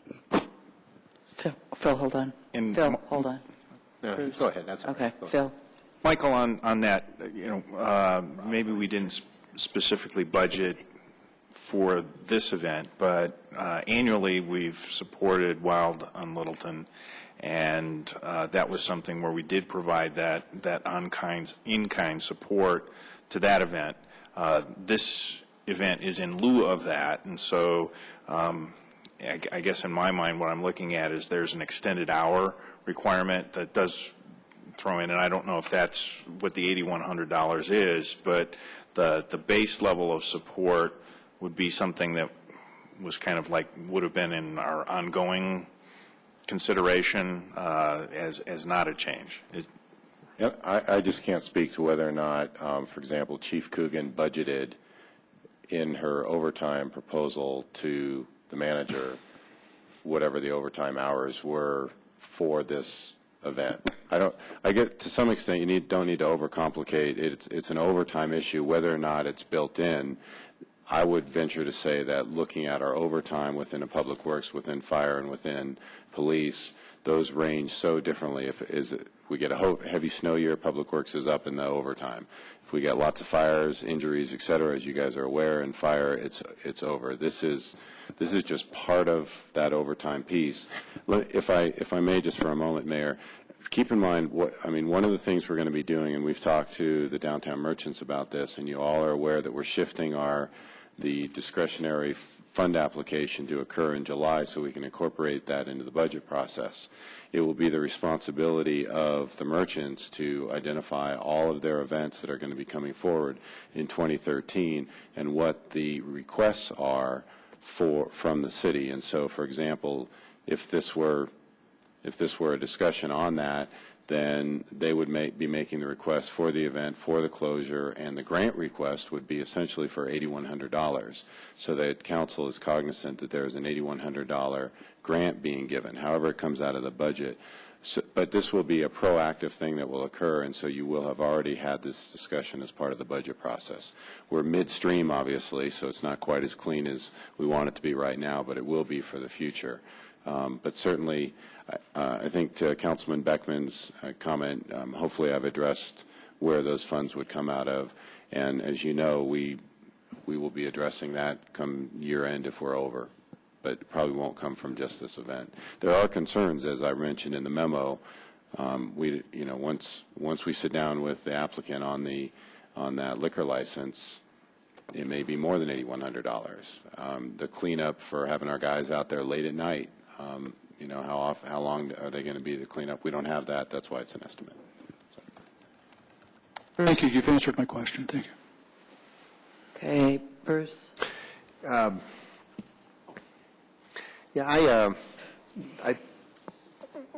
event in and of itself, I'm supportive of. I've supported in the past. I think a lot of the stuff you guys do downtown is very creative, and there's a nice mix.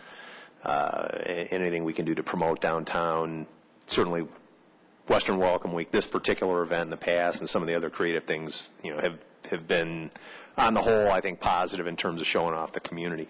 I don't have any issues with doing what you're requesting from a financial perspective per what City Manager Penny suggested. I think it's appropriate to support the merchants and to show off the community that way.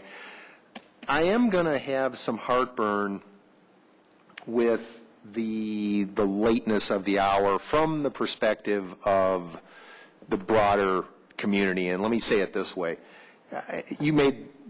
Corey, you indicated a couple times right out front it's a community event, and I think up to a point you're absolutely spot on with that. When we've seen Western Welcome Week and we've seen this event in the past, from 6 to 9:30 or 10, it absolutely is. I would respectfully suggest that once you get past that first fireworks show, if it goes according to your plan here, the clientele is going to be decidedly less a Littleton zip code than probably some other people, as Greg, you said, coming down the light rail. My question to you ultimately is there a way to sort of compromise on the timing of the whole thing? So, for example, just brain breezing the whole thing, what if it started at 5 or 5:30 and you ran the fireworks off at 9:45 and you made it a bigger, or 10, and you made it a bigger fireworks show, maybe 1.5 times one of them, but not up to 2x, and then you shut the whole thing down from a sound perspective at 10 or 10:15. I'm personally concerned about this thing going until 11. I understand the financial motivation of the whole thing, and I get that, but is there a way around this from the standpoint of giving you your 5 hours, but shifting the 5 hours to a point in time when it would be less disruptive to some of the neighborhoods and still maintain more of the community orientation versus having folks come in from wherever? The way events work, it's very interesting, is when you shut down an event about 10 o'clock, people leave the venue, i.e. Western Welcome Week. We get approximately 100,000 people down here. At 5 o'clock, it's over, and the streets become nothing. Mm-hmm. They leave. It doesn't help the merchants. It doesn't help the restaurants. It doesn't help the bars. Generally, if you run something until about 11 o'clock, you don't have the alcohol issues that you do after midnight. I.e., I can just tell you about the haunted house. That's why we close down at midnight. When we always had problems after 12, and it's always with alcohol issues. And that's exactly why we close it down. Councilman Beckman, I think, will back me up on that, that's generally when the problems happen.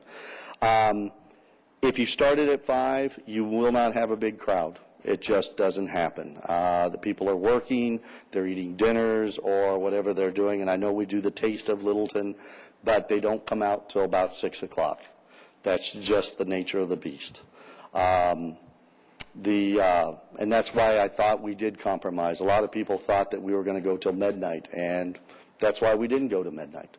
The other nice part is after 11 o'clock, people tend to stay in the area and go and visit the restaurants and bars that are open in that locality.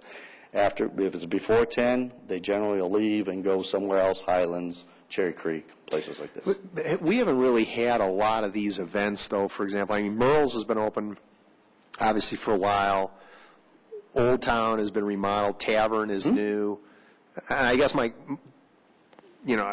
respect what you're saying, but I mean, the other side, let me ask you, I guess the other side of the coin is, it strikes me that we may have more destinations now than we had in the past when people were leaving, that, even at a 10 o'clock witching hour kind of thing, there's probably, I would assume there'd be a fair number of people that would head over to the Tavern or Merle's to basically, continue the festivities.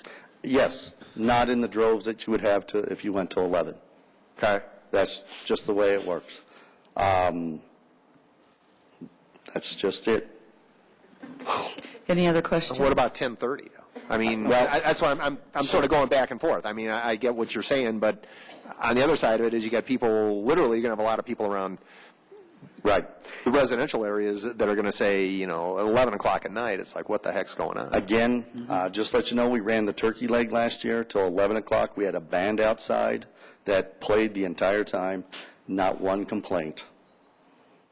And it is the Saturday night. And it's Saturday, on June 9th in the evening. It really does, and you as a CFO, you understand finances. If it doesn't fit, you don't do it, period. If you can't make the numbers work, you can jockey them around and pray and hope, but if it doesn't happen, ultimately, the merchants will have to pay for it. And as a professional in the event, I would recommend, if we can't go to 11 o'clock, because I remember Mr. Brackney coming in here every year saying it didn't make money. It never made money. Well, if that's it, then maybe we shouldn't just do it. Jerry? Should the overtime for the city were to exceed $8,100, will the merchants or the organization be willing to accept an invoice for that amount if it does exceed $8,100? I would like to talk that over with Michael Penny or some of the staff, because let's say the overtime all of a sudden is $10,000. Now, also that's on your side too. What if it is? Is it fair to you? I think there could be a splitting of it. I think we're not opposed to doing something like that. The main thing is we just need to find out what this thing actually does. And we can't get any financials after 7 years of an event. Jim? Well, this is our event. Just like Western Welcome Week is our event. It just happens that each of these events are put on by an outside group that is not connected directly with the city. We depend on outsiders to come in here and support our events, whatever the event happens to be. In the past, this council and past councils have waived the fee for the city to provide barricades, provide overtime, provide cleanup, provide the public safety events, and we've got the budget, ladies and gentlemen, to do it again. And if one of the sub-portions of a budget gets overspent, we have the ability to come back and correct that out of other funds we've got available to us. I don't see that treating this year any differently than we've treated Western Welcome Week or Wild on Littleton in the past. That this is an event that's going to bring people downtown. It is an event that is going to help put Littleton on the map, so to speak, because it's going to be a fun place to be.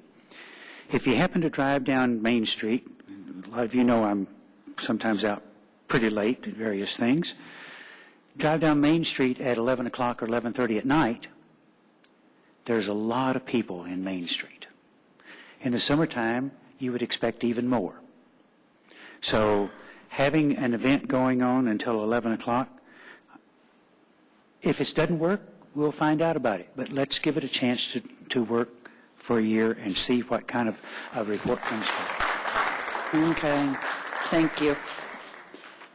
Any other comments? I do want to ask again about the signs. You said you had some folks that would want to put up signs, third-party signs, and you gave a number, a figure. What it is, for instance, the mix, and whoever their sponsors are would like to be on the posters and flyers and banners that we hang up. As you can see, if you look at this document, under Mix 100, they're giving us, It's on the last page, it's $43,000, and what they're expecting from us is to be exclusive with the radio station, allow them to park someplace their booth and the cars that are going to bring the DJs, an opportunity to sell in a minimum of 6 third-party sponsors, which also will bring some funds to us, because as a sponsor, we get some of that sponsorship money for like stages. Mix 100 banners displayed throughout the event, and first right of refusal for 2013. They're not asking for any money from us. That's unheard of for something like this, especially for the first time wanting to do this. And then they go on, in addition to the block party, Mix 100 would like to become the exclusive radio partner with HDLM on other events throughout the year, such as the Turkey Leg, Zombie Crawl, Pumpkin Follies, Candlelight, and Santa's Magical Snow Show. We're looking at hundreds of thousands of dollars of advertising for Littleton. Not Cherry Creek, not Highlands, Littleton. And Littleton has never had this opportunity ever. So, Greg, I think the question then was perhaps getting some third party. I'm not hearing they are asking for third party. They are. I've had conversations with them. It's not in the contract, though. It's not in the contract, because at this time I told them we can't put you on the signs because the code does not allow it. Okay. Any other questions, council? So that was what I was trying to understand. And if council would, on a separate motion, allow third-party signs for this event, then that may have implications for any funding from us. If we all of a sudden got $10,000 in sponsorships, we may tell you thank you, but we'll pay for it. I don't see a problem with that. Well, I was thinking of telling you that, but anyway. That's fine. I think we're in agreement on this, Peggy. Okay. Maybe not on everything, so. Craig, I mean, it strikes me that in the past, there's been, when we've considered some of these nighttime events, there are noise limitation requirements. I know that came up when Dave Svensson was working on his deal with Merle's for Western Welcome Week last year, if memory serves. Can I just correct you? His problem is that they were trying to duplicate the liquor license area. I understand. That's where the problem is. You're correct, but the noise issue, because of where he had the thing relative to the residences, was what clicked. But my question to you guys is, with 6 bands, with fireworks going off late at night, this kind of stuff, this stuff's all going to comply with whatever noise requirements? If I may, yes. As part of the special event permit, the event producer is required to get the noise permit, a separate noise permit through the city, as well as the pyrotechnics permit as well for that. So, yes, the requirement for the noise. So there's 3 additional components that are out there. There's the pyrotechnic permit run through the fire department. There's the noise ordinance, and then obviously there's the liquor license through the state and through the city as well. Okay, so those will all be, and then obviously in conditions placed on them. The only thing I was going to say is that the city has set out people with the decibel readers. Every band usually comes in around 60 to 67 decibels. A semi-truck driving by you comes in at 85, and that's where you can't go past. So every time a semi-truck drives down Main Street, it's actually out of compliance. All right. Okay. Any other questions, council? It's actually. Yeah, but not for 6 hours. The ordinance actually They is. could. Just to Peggy? clarify on that, the ordinance actually is for sustained length of time at that decibel level. So Sure. they all drive much faster through than that, Sure. that time. I just have a couple of comments. One is, Greg, there's going to be noise. Sure. Okay. It's a party. We're throwing a party. Party. You're welcome to come. All right. I mean, and I think that's great. And I think that taking it over is great. And I think that I know a couple of years we had a nice fight with Brackney regarding the money and not getting the information. And we were hesitant to give, but we did, not because, frankly, my voting on it was not to give the money to the chamber or to give the money to John. It was because it was our city and it's our downtown and it's our merchants and it was helping you guys, not that. So I think it's great that you bring it back. Here's where I have a couple of concerns. One is, you've said repeatedly, and I would wholeheartedly agree, we don't know anything about this in terms of the paper or did it make money, where did it make money, how didn't it. The good thing is you have a great deal of experience in it, so you can bring that to it. But there's still a lot we don't know, and in terms of actuals. So by expanding this to, you're actually increasing the cost substantially, taking a risk. Well, you've got 2 fireworks shows, that's got to be double the price there. No, Okay, so it's $8,000 total. for one fireworks show? Both shows. $8,000 total. What if you only had one? If we do one, we'd want to do it at 10:30 or 11:15. But it would be 5. But it would be $5,000. Okay, so it does cost more to have 2 shows. But I'm just Okay. saying it's not what No, you but think. But overall, the rest. But regardless, it's still, it's still $3,000. So my point is that you're adding features to it, which are adding some cost, taking the risk that will also then add people, add length of time, add income. It's a risk. We don't know what will happen.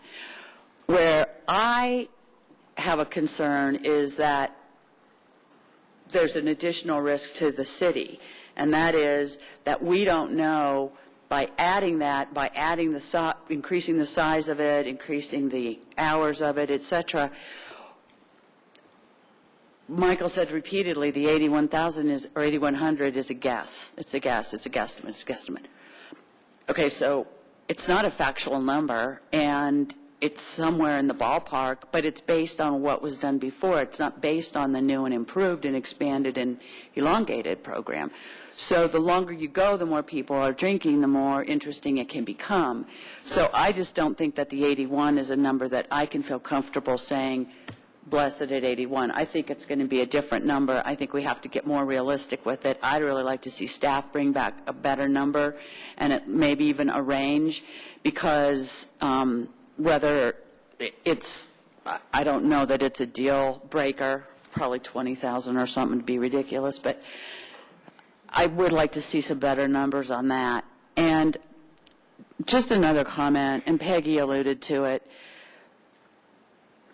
and this again is really back to staff and on the budget, and I don't know if Heather had included this in her budget or not, but I know she did include for years the Aspen Grove Trick or Treat Street, and when it came time to cut budgets, that got cut out. And we have a whole bunch of retailers over there too, and I'm sure you guys respect the hard work that they put in and the efforts that they're making to be part of the community and reach out. And they got that budget eliminated, and that brings families, over 5,000 families out there. That's important too. And I we need to have some equality and some equity when we're doing these things. Budget for 2012 has happened, but that's got to go back on the table. Well, and absolutely, Mayor, and that's why we, and I think with the council's support, we're modifying that entire process so that it occurs in time for whatever the upcoming budget process is, and the council has the opportunity, well, backing up, all the nonprofits that want to make the request to the government agency has that opportunity, and it's built within the budget. And you guys will know we have approved these 10 events for the downtown. We've approved these 4 events for these other nonprofits, and it'll be known, and debated and discussed within that budget cycle. And so these events, these requests rather, should not exist anymore unless there is some wonderful concept that dropped from the sky, and then you guys can make that determination on a case-by-case basis. So my question now becomes... May I just address one thing, what you just said about Aspen Grove getting something? Downtown Littleton has never asked for a dime. The turkey-legged wine hoedown, we hired the police, we paid for them. When we had the farmers market, we paid for the officer that was there. We paid for the barriers. We paid for the tables and chairs. We've never asked council ever for money for an event. The only reason we are asking you this time is because we don't have financials of a 7-year event that's been going on. So we're trying to take the best shot to make sure it works. But we don't want your money after this year. We want to make sure we can do it so that we can pay our own bills. By the way, if we hire a police officer, it's about $45 an hour. Is that correct? I believe that's what I pay at the haunted house, where I think you all pay $65 an hour. So it makes good financial sense for us to pay for the off-duty police officers. Okay, thank you, Greg. And then also, just to back up on that, Aspen Grove has never asked for anything either. Sure. So Trick or Treat Street was something that the police were doing in cooperation with them, kind of a fun event thing. And then as the budget grew more interesting over the years, it became a line item and got cut. So I guess the question at hand then, the policy question, is to support the proposed expansion of the Wild on Littleton Block Party as proposed. I do agree, Bruce, it does not infer any fiscal responsibility there. So if we want to do this in 2 phases, I would suggest somebody make a motion based on the policy question, and then we can deal with the other issue after. Can I have a motion? Madam Chair, I'd like to move that City Council approve the special event permit request from the Downtown Merchants Association for what was known as the Wild on Littleton Block Party. I second. Okay, we have a motion to approve the new and improved, soon-to-be named party on June 9th. Block party. Okay, we have a motion and a second. Any discussion? Yes. Jerry? I think as far as the parking issue that was brought up, I think there will be a parking for some, but not for others. If there's a parking issue, that's because there's a lot of people down on Main Street willing to spend money and to see how great Main Street is and to see what Main Street has to offer. I think also that in the past, these have always been great events, and I don't expect this one to be any different.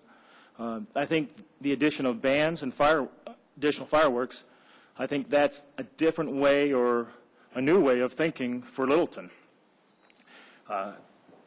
It's the merchants taking the real risk here.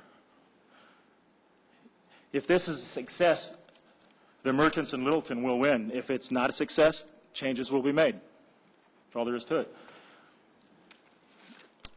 As far as the $8,100 go, if we have it, when I questioned the financials last month, whenever it was, earlier in the month, there seems to be a way to have some variances in the budget where we can find the money, $8,100. I think that's an expenditure that we could spend for this year, and then and it may have a tremendous future favorable benefit to the city. It may be well spent, the $8,100. As far as next year goes, we'll have to readdress that later. The success of this event will determine the future expenditures, of course. as far as the noise goes, that is a huge issue. That is a huge issue. But City Council, we sit up here and we discuss how we're going to increase revenues. Well, here it is right here. And I think that bang going off at 11 o'clock, is it? Quarter to 11. Thereabouts. I think it'll send a message out there through the community that Littleton is open for business. And dang it, that's what we always talk about, that we're open for business. And then let's do something about it. Let's prove it. Sir. Bruce. Yeah, I want to express my support for doing this also, and in a way, so that you understand, you're caught up in a little bit of the administrative process issues that are council business, manager business, and city business, and some of that interaction is not meant to reflect anything negative about what you're trying to do, Greg. It's apples and oranges, so I'm in tremendous support for what you're doing. It's the old adage, I sell dog poop for a living. You really can't offend me. Okay. Bruce. Yeah, I've been in your store, I know. I've even had my picture taken with him. Did you do a shameless plug on it at least? I did. I think I did do a shameless plug. I actually bought stuff from him, too. That's even more shameful. Just what you did with it is I know. shameful. We're not going to go there, though. There are pictures. I will certainly support this. I will tell you, I do have some reservations, as I think Jerry suggested, about the noise issue. I think we're trying to collectively, in a lot of ways, send the message that yes, we are very much open for business, and this is one attribute of that, but it does, as Debbie mentioned as well, it goes to how we conduct business with people who want to do projects and other retailers in other parts of the city who are just as important. We respect everything you guys do and that everything they do. My guess question or comment would be to Michael and Kelly, if we are going to do this to 11 p.m. and it is something that is a bit of it's not something that's gone, to my knowledge, I don't think we've ever run one of these things in this neighborhood that late. I would request at a minimum we make sure that the Littleton report goes out with some, A, it'll be advertising for the event, but B, it'll let people know who aren't interested in participating that, hey, on June 9th, you're going to have, you're probably going to hear some stuff that's, going to go a little bit later than normal, and it would be good from a neighborly relations perspective to let people know that there's an event. Right. So that we don't get a bunch of calls. Why is it so loud at 9:30 at night or 11 at night? So anyway, I'll support it. Jim. Just to answer your question, Bruce, we have had, when the Littleton River Festival was around, carnivals and fireworks both that went off this late at night. Okay. And sometimes the fireworks went off later than that because of the crowds that were there. Okay. Because once the fireworks go off, Greg's right, they leave. So there were times that we delayed the fireworks show until we felt it was a better time to do so. So it has gone this late before. Okay. Can I ask a question about that? So if delaying works, why not just have one later rather than two? Can I address that? Because it's different. Well, I know it's different. I can do what but Highlands does. We can do a wine fest if you want. We can do a harvest fest. We can do something that everybody else does. Disney, I tell everybody, Disney spent $1 billion trying to reproduce what our forefathers built in 1860. We have a real Main Street.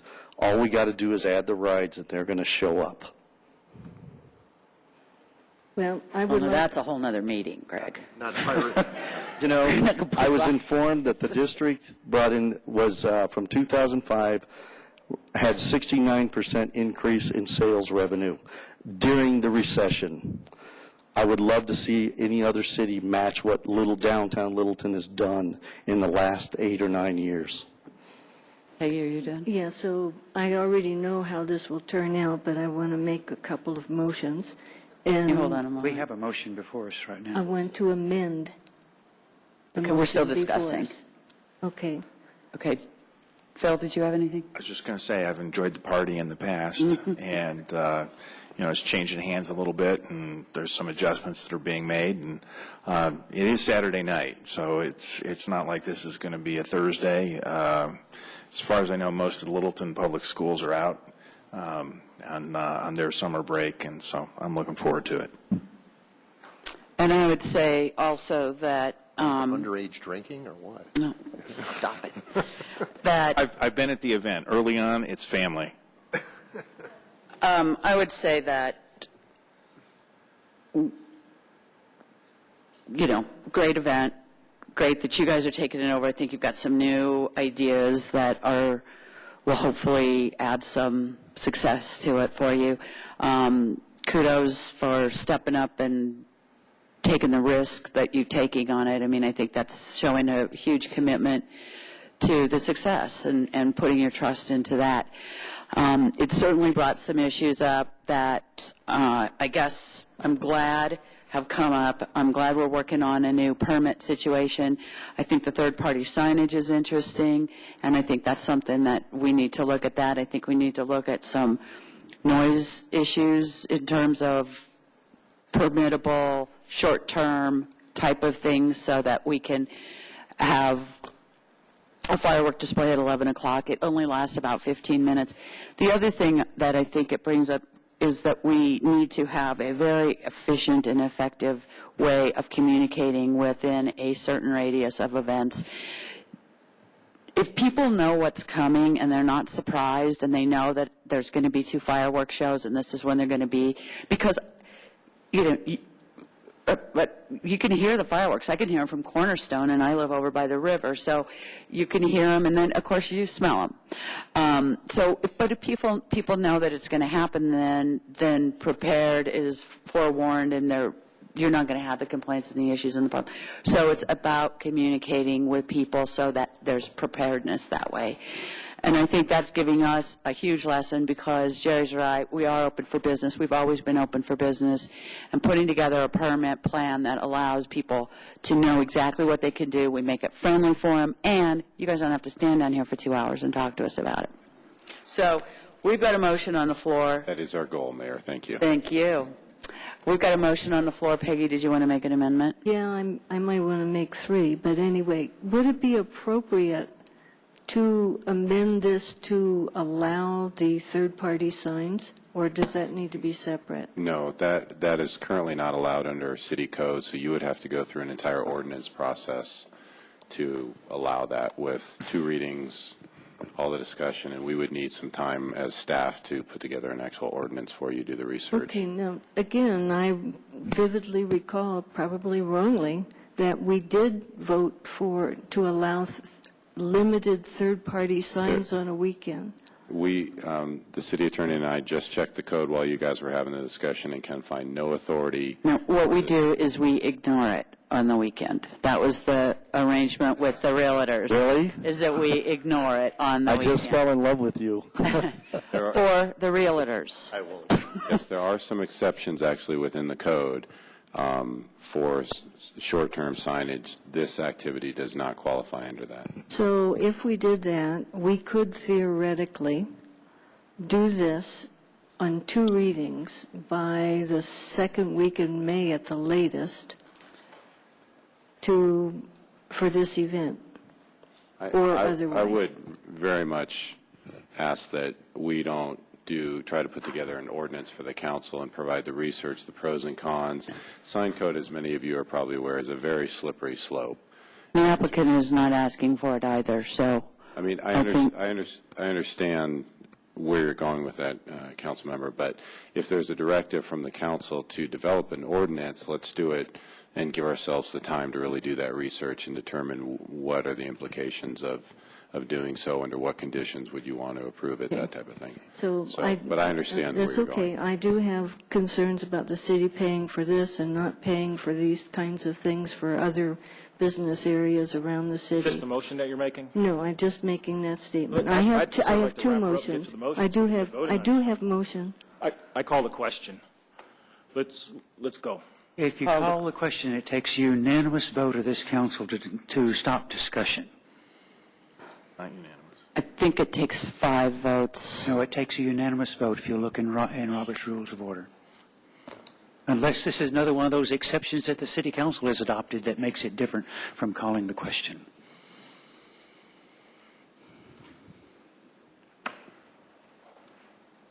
Two-third vote.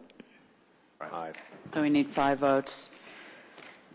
Okay, we've got a motion to call the question. We need 5 votes, at which point we would go directly to voting on the motion on the floor. Ready to vote?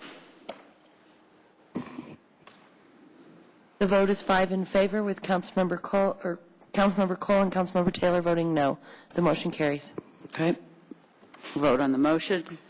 The motion is to approve a special event permit request from the Downtown Merchants Association for the Wild on Littleton Block Party. Ready to vote?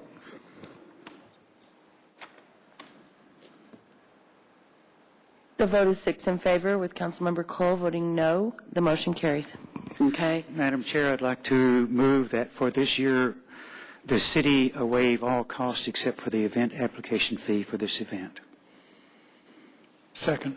Okay, we have a motion and a second to waive all city cost for the event. Right. What does that include, Jim? That would be the same thing we have done for 7 years for the Chamber and that we do for Western Welcome Week. It's the barricades, it's the public safety, it's the cleanup. Overtime. It's the overtime cost. 8,100 or Whatever it happens to be, because in the past we've not had estimates of what it's going to be. We've waived that for these events in the past. And I'm just saying we don't treat this group this year any differently. You mean as far as billing them? Waiving? We waive it. We don't, the city is going to cover those costs. We incur them. Gotcha. So we're kind of a sponsor. I'll make sure you're on the banner. I'll send you a picture. Okay, we've got a motion and a second. Something about free beer in here Council somewhere. vote. Can I have just some discussion? Oh, I'm sorry, Bruce. Just historically, to my memory, when we did the budget, when the council did the budget and I was still working here, I do believe that many events were pulled from the list of city-supported in order to meet the budget requirements because there was a very tight budget period. It would appear to me that the financial situation that existed at that time and was projected isn't what it is today. So I'm comfortable moving away from what I remember council was very specific in dealing with at that time, but I think I just want to mention that we're doing this with full knowledge that up in the room there during the council budget hearings, there were some things that were significantly cut and nothing additionally was added that the city would support. So it's just historically, I want to make sure we know that we're doing that. Beautiful. Thank you. Anybody else? Okay. Ready to vote?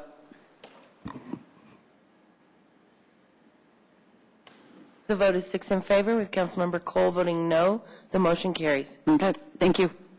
Party on. Council. Party on, Greg. Okay, we have more business. And council, why don't we take a 5-minute break? Can I take my board? Yes. No. Council, 5-minute break, and we'll come back and deal with 9B. What do we got? Okay. Oh, yeah. Next, 9B. 9B.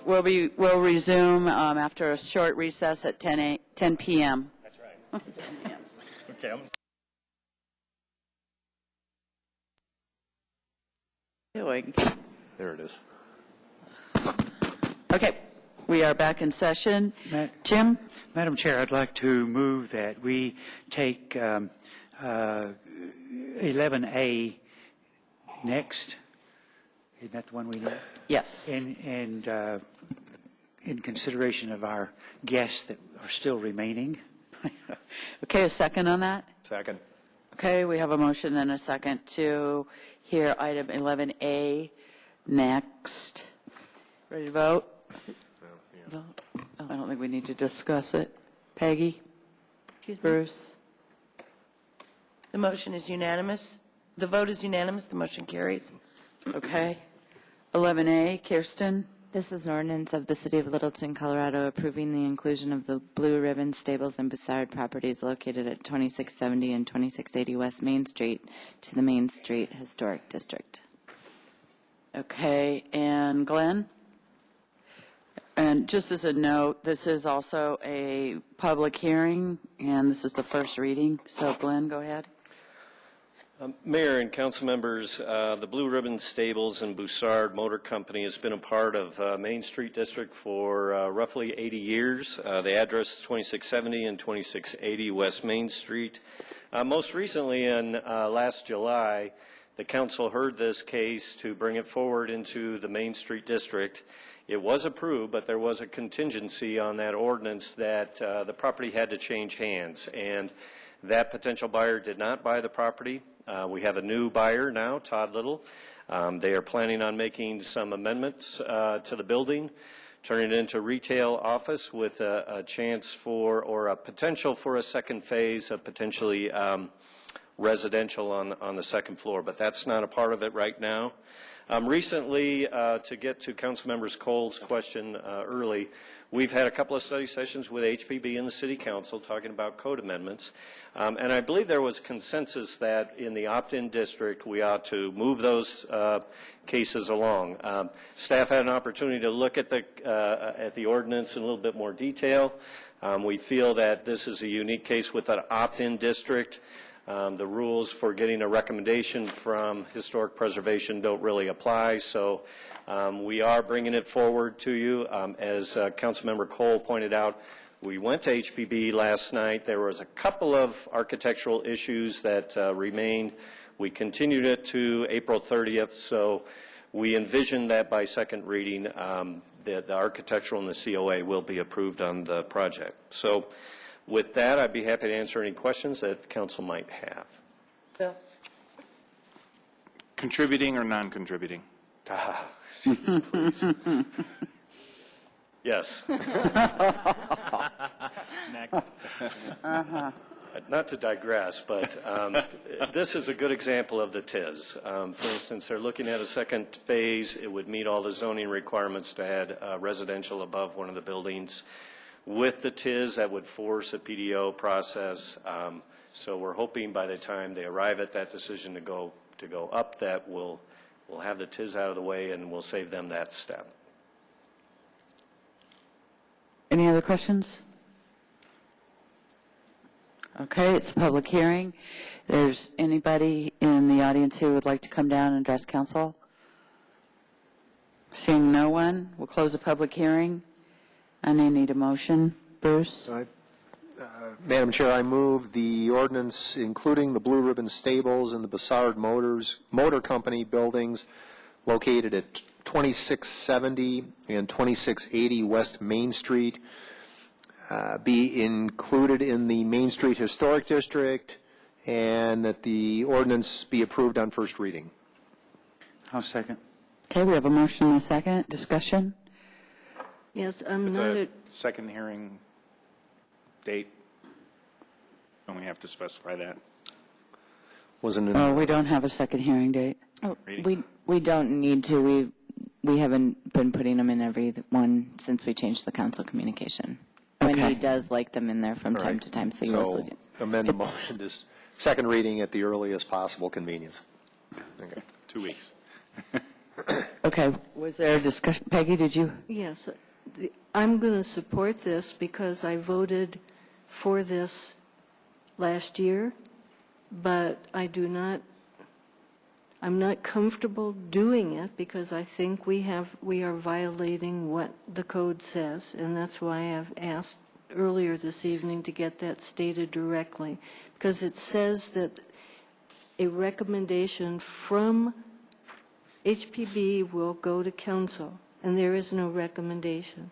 But as I said, because I voted for this last year, I can see no reason to change my mind based on the logic that I used then, and that I'm assuming the HPB is going to use.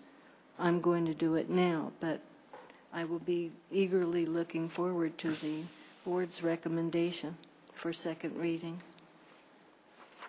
Any other discussion? Just, Bill? I was going to mention that in support of the fact they are in the process with the Historic Preservation Board, I'm hopefully anticipating a endorsement and a recommendation to come before the final reading. Any other discussion? Ready to vote?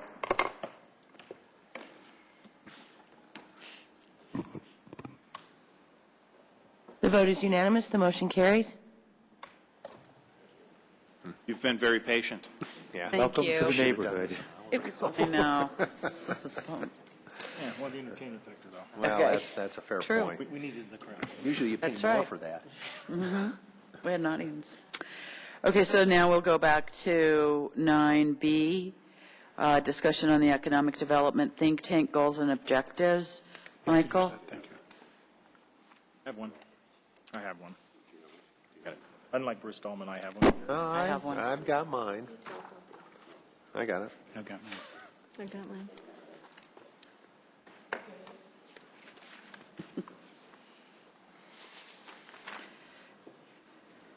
This ought to be a good 2 hours, huh? Well, this is a continuation of our study session of last week, where we discussed our ongoing council's educational process regarding economic development, which includes a number of study sessions where we'll dive deeper into different alternatives and case studies and have some guest speakers, et cetera. And part of this was to create a think tank that would be a group of people who had expertise and skills that could contribute to an economic development discussion that would then be able to come back to council with some recommendations, counsel, and basically expertise advice. So there was a set of goals and objectives for the think tank, and then there was also the council wanted to contribute some ideas in terms of who could serve on the tank. So Michael has disseminated that information to produce this document. Michael, do you want to give us kind of a overview? Yeah, I just want to, there's really only one thing I want to say under the goals/objectives for the think tank. The first three paragraph statements there provide an overview of economic development strategies, provide an economic outlook for Littleton, and provide suggestions for innovative and collaborative economic development opportunities. Those three were taken, Mayor, from your original proposal to the council. So that was the starting place for the conversation. And then everything under that are the cut and paste from the emails that I received from the council. And then the other part of what you had discussed, because your summary was accurate, was to throw out some participants who might want to be in there. So there are not always names in here, but I think it's a fairly comprehensive list of the type of people that you, or type of individuals that you had discussed last week. And so my recommendation for the council for discussion is to try to nail down the goals and objectives for the think tank, and to paraphrase Councilman Valdez last week, I would highly recommend that you not overthink it. That may be a direct quote. I don't recall exactly. And then once you do that, I would recommend that you do that first so that you understand what you're trying to get out of the think tank, and then pick individuals or types of businesses or representatives that you would want to see within make up that think tank. And you'll see there's a little bit in there about facilitation and other items that you probably want to address at some point as well. Okay, so I think, has everybody had an opportunity to read this document? Okay. Do we want to chip away at goals and objectives first? Anybody want to weigh in? That's good. I'll ask a question for the group as part of a discussion here, which is, what is our, and this gets back to what Councilmember Beckman mentioned last week, what is the outcome that we're looking for? Are we looking for specific project ideas that can be carried forward, or are we looking at something that's really going to be fairly general principles? And I would weigh more heavily on the first, because then it becomes something that's actionable for us. I think something that just talks about the principles and provides education on general economic development is not going to be helpful in moving us forward, whereas something that has some specific focus and projects may be the wrong word, but something that certainly has a focus and has some next steps that become fairly concrete to us that we can at least look to adopt would be something I would suggest. I'll put it at that level first. Bruce. Agreeing with Phil, one of those is my suggestion. I thought that if they were to come back with goals or goals and objectives that fit into our council goals and objectives, that might be something actionable then that we could carry through in the future. Though they can become as specific as they would like to become as they list objectives, but to have it in that formatting, I think, is something that would be helpful to council.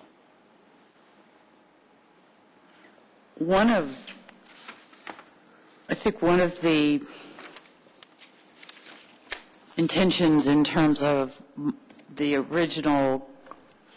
original thought on this was to have this think tank do something broader based than project based, because we have for years worked with basically one economic development program. The education of council in terms of what else is out there, what else is available, what can we do, what can't we do, what should we do, and we are embarking on that. And so I think it is the think tank would be actually a provider of additional information and resources as opposed to giving us recommendations as to what we should do in terms of projects. A lot of that, I think, has to come back to us gathering, once we've gathered the information and we have a basis of which we can make decisions, that those become our decisions where they can be, and they are not our decisions where they are not, and that would be property rights, et cetera. But we don't know what we don't know, and the think tank probably knows what we don't know, and they can help us with that, and that would be where I would think they would play their role. Bruce. I kind of think that is sort of where the path I was going down as well. I think from a practical standpoint, if you hire a consultant, they'll pretty much, I think we all more or less understand, they'll ultimately give you the answer you're paying them for.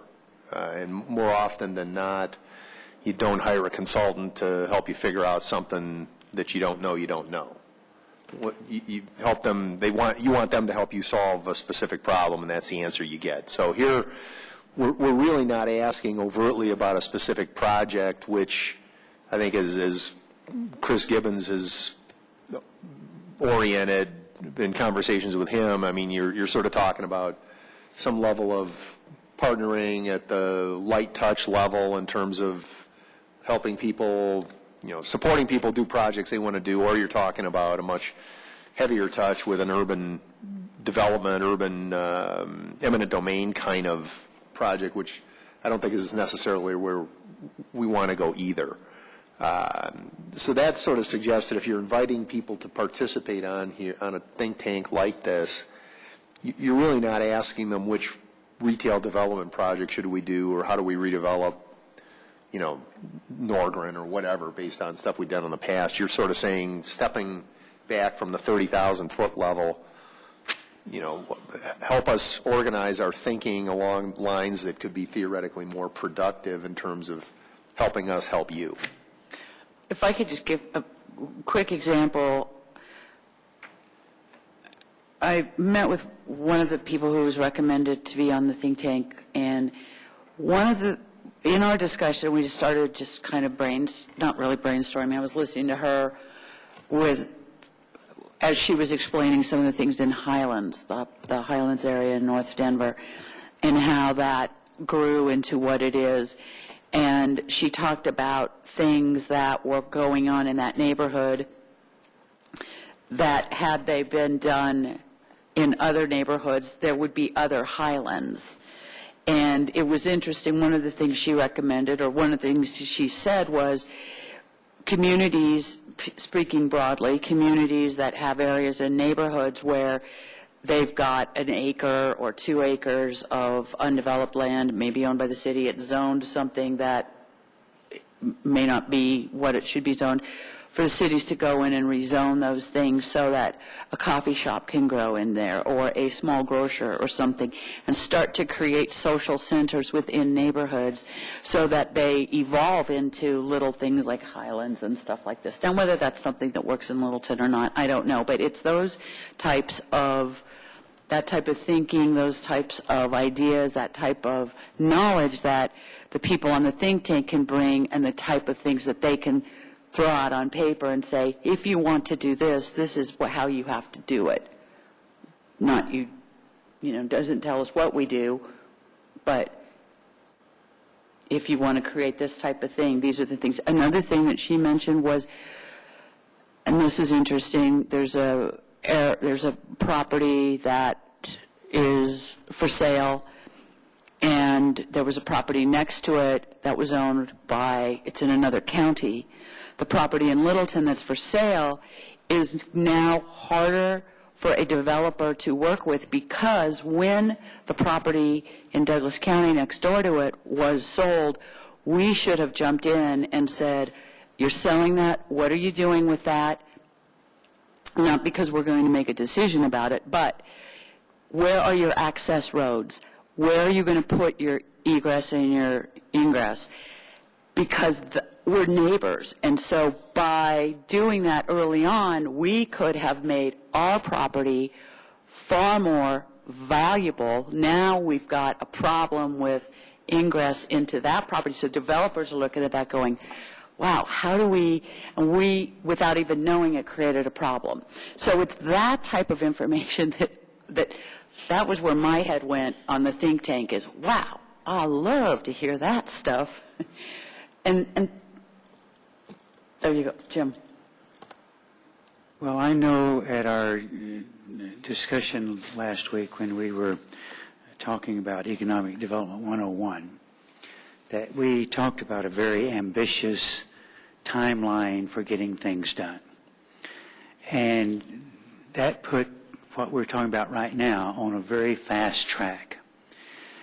And I don't want to throw a monkey wrench into where we eventually want to go with Economic Development 101, but I think we need a little bit of time to sit down at a study session and talk about these goals that are before us so that we get very clear what it's going to be. We know what the budget's going to be. We know what the facilitation is going to be. We know what the timeline is going to be. We know all the real objectives we want to have for an economic development think tank group to come forward with. Sitting here at almost 10:30 at night trying to make those kinds of decisions, let alone the people we want as part of that think tank, I think is not going to serve us the best in the long run. And there's about 25 names on this group that were suggested. There's some very high-powered names on there. There's some very high-priced names on there. They pull in $300 or $400 an hour for working. And we're going to be asking them to do some volunteer work for us. So I think we need to be very careful about what kind of assignment we're going to give them so it is very precise. We know where it's going to go, whether it is that we would like to kind of get the end result of this. And so I guess I'm asking, can we just slow this process down? And maybe that's a question for Michael to answer. Michael? I'd be happy to. A couple things. It's going to be slowed down because of both staff and just logistics of trying to bring some of the, on the original proposal in that Economic 101, We have a lot of external guests, and that's going to slow it down just in coordinating with them. I'd already talked to the mayor about moving our first study session into May on the Economic 101 piece of it. So, yes, if we're going to try to get Mayor Hancock, we're going to have to work around his schedule, et cetera, et cetera. We do have, we moved a couple other items, and so April 24th would be, if the council wants to stop this at 10:20 and continue it on April 24th, we could do it right after the municipal court update. And so you'd have more time to read it, digest it, and maybe come back with some individual proposals for that. So yes, I think it's going to occur for a variety of reasons is the short answer. Yes. Michael, would it be possible to take the input you got from council regarding goals and objectives and do what you did with the council goals and objectives, where we all just weighed in and then you Summarized. summarized it, and those that were repetitive were combined and rephrased? This is just pure cut and paste in the order that I received. If you could do that, then we would just have kind of the core ideas to push around instead of I'd be happy to do that. Break it into, Councilman Taylor mentioned facilitation, the cost, goals and objectives, tie sorry, I'm getting tired too, how you can tie that to the already adopted council goals. So if that's council's desire, happy to. I think we're going to, thank you. I think we have to move this forward in a constructive way, grapple with the difference between are we looking for an inventory of things that have been done and causal elements that put them there, and then evaluate that list, or are we actually looking for this group of folks to come back with something that is going to support a city's objective of saying, hey, here's the ingredients that we have with Littleton now. How do we move forward to create a more sustainable environment? And from the city's perspective, it's a revenue flows that can support our aging infrastructure and get us over some of that hump. I mean, that's how I kind of, get to the point where I define some of that. And if we're only looking for here's a litany of different ideas and approaches, that's going to be a much different direction and then we're still going to have a lot of work to do afterward, as opposed to here's the ingredients, stick it in the mixer a little bit and half bake it at least, so that we get to a point of, here's some things that we can digest and actually move forward with. And if I guess I would be looking, if we're going to call a task force or a think tank together, would be more interested in at least getting it to be something that's half-baked. Peggy? Yeah, I'm wondering, I mean, this is really a diverse list that we're working with here, and then we've got lots of people suggested. Is it possible to run this crazy list past all or some of the people that are being suggested to see what they see that we might not be seeing at all in terms of a focus or something? I mean, sometimes somebody who's not part of you can see a common element or elements to help give direction. And if we did that, we would also, in a sense, if they gave us feedback, we'd get a sense also of how valuable they would be doing this. But that may be a lot to ask people that we're going to ask to volunteer. So, Jim? I think that's an excellent idea, but I think it needs to be after we've come to the first draft of what we want to see happen. A little more. It needs to be more refined before we send. I wouldn't want to send them out this would, if I got this as a potential member, it would turn me off pretty fast. Okay. And so I think we need to, as a group, figure out where we're going to go, what we need to have, and then do that. That may be what the group would like to have done, but I think we're too premature right now to do that. Okay. If I may, I think one of the comments, and I don't recall who made it last week, but there was a comment about not being so specific that you gave the flexibility to the think tank to mold it into themselves. So I could see Councilman Cole that concept basically saying, here's generally what we think the conversation is around and wherever you guys land on that, but giving them that flexibility because they are, I mean, I think to some extent what you're doing is, if I'm understanding the conversation correct, is you're trying to bring in people on the private side of the world who have an interaction.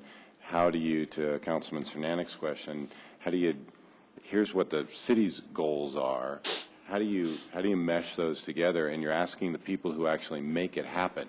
We don't make it happen in that sense. We're not the builders, we're not developers, we're not the bankers. We can facilitate that, but you're asking them. And so to ask them also, what have we missed in what we've tasked you with, I think is absolutely appropriate. But another way to look at it, I mean, we have the suggestion for having outcomes. Another thing we might want to think about, maybe as an addition to this, is just a list of what we see problems or weaknesses or whatever. Like, man, we really want more revenue. And, I mean, you know, that's an obvious one. But, or we have some isolated parcels and we've got potential redevelopment parcels. I mean, just what do we do with them? That kind of brainstorming. Jerry. What I would like to see us do is continue with the various speakers, if possible, to bring information in. I think you're absolutely right. We hear information from Chris, and I think I agree with probably most everything Chris has to say, and I think the information he provides us is the rationale on how people make decisions. I think what we need to hear from is the other jurisdictions on how they made their decisions, whether it be Hilltop or whatever, which is a very different critter altogether than what we have here. But I think hearing other folks talk about what they did, maybe we could piggyback on some of those ideas, but I wouldn't mind hearing that. I think then, at a later date, finalize the purpose, and it may be more of a purpose of the think tank than it is the goals. And one thing I would not want to put in there, where I like the first four, I think those are reasonable. When I get down to suggest goals and/or goals and objectives that could be adopted by council, I think that's almost restricting them in their thinking again. And now they're going to have to think like council. What will council probably approve? So again, I would like to hear speakers. That's for sure. Just to hear their process. I guess, and Jerry kind of got me thinking. I don't want. I know. I do that. That's good. I don't want us to get bogged down with the think tank and the goals and objectives. I feel like I would really like to see this be a lot simpler. We tend to want to get into the minutia on this and picking exactly who's going to be on it and asking them questions, and I think all of what everybody's saying is good. I just don't know that it's going to give us a result we want. And quite honestly, trying to design our goals and objectives, how do we even know what our goals and objectives are as we are walking into this arena that we're learning about too? So while I think that the think tank could provide some incredible insights and incredible information, I would say I would defer to not even doing it at this point if it is going to slow us down to the point of, having to spend hours trying to come up with goals and that type of thing. I think I'd rather see us and staff spend time moving forward on this. There's a lot out there to learn and a lot out there for us to gather. If we can't, if the think tank is something that's just going to bog us down, and maybe we need a little bit more education about what is out there, what's going on, before we can formulate what we would expect a group of Uber professionals to come back and tell us. It may be cart before the horse in that regard. I mean, the idea was get them busy, get them working on this while we're doing our 6 months of different meetings, and then at the end they come in with their report.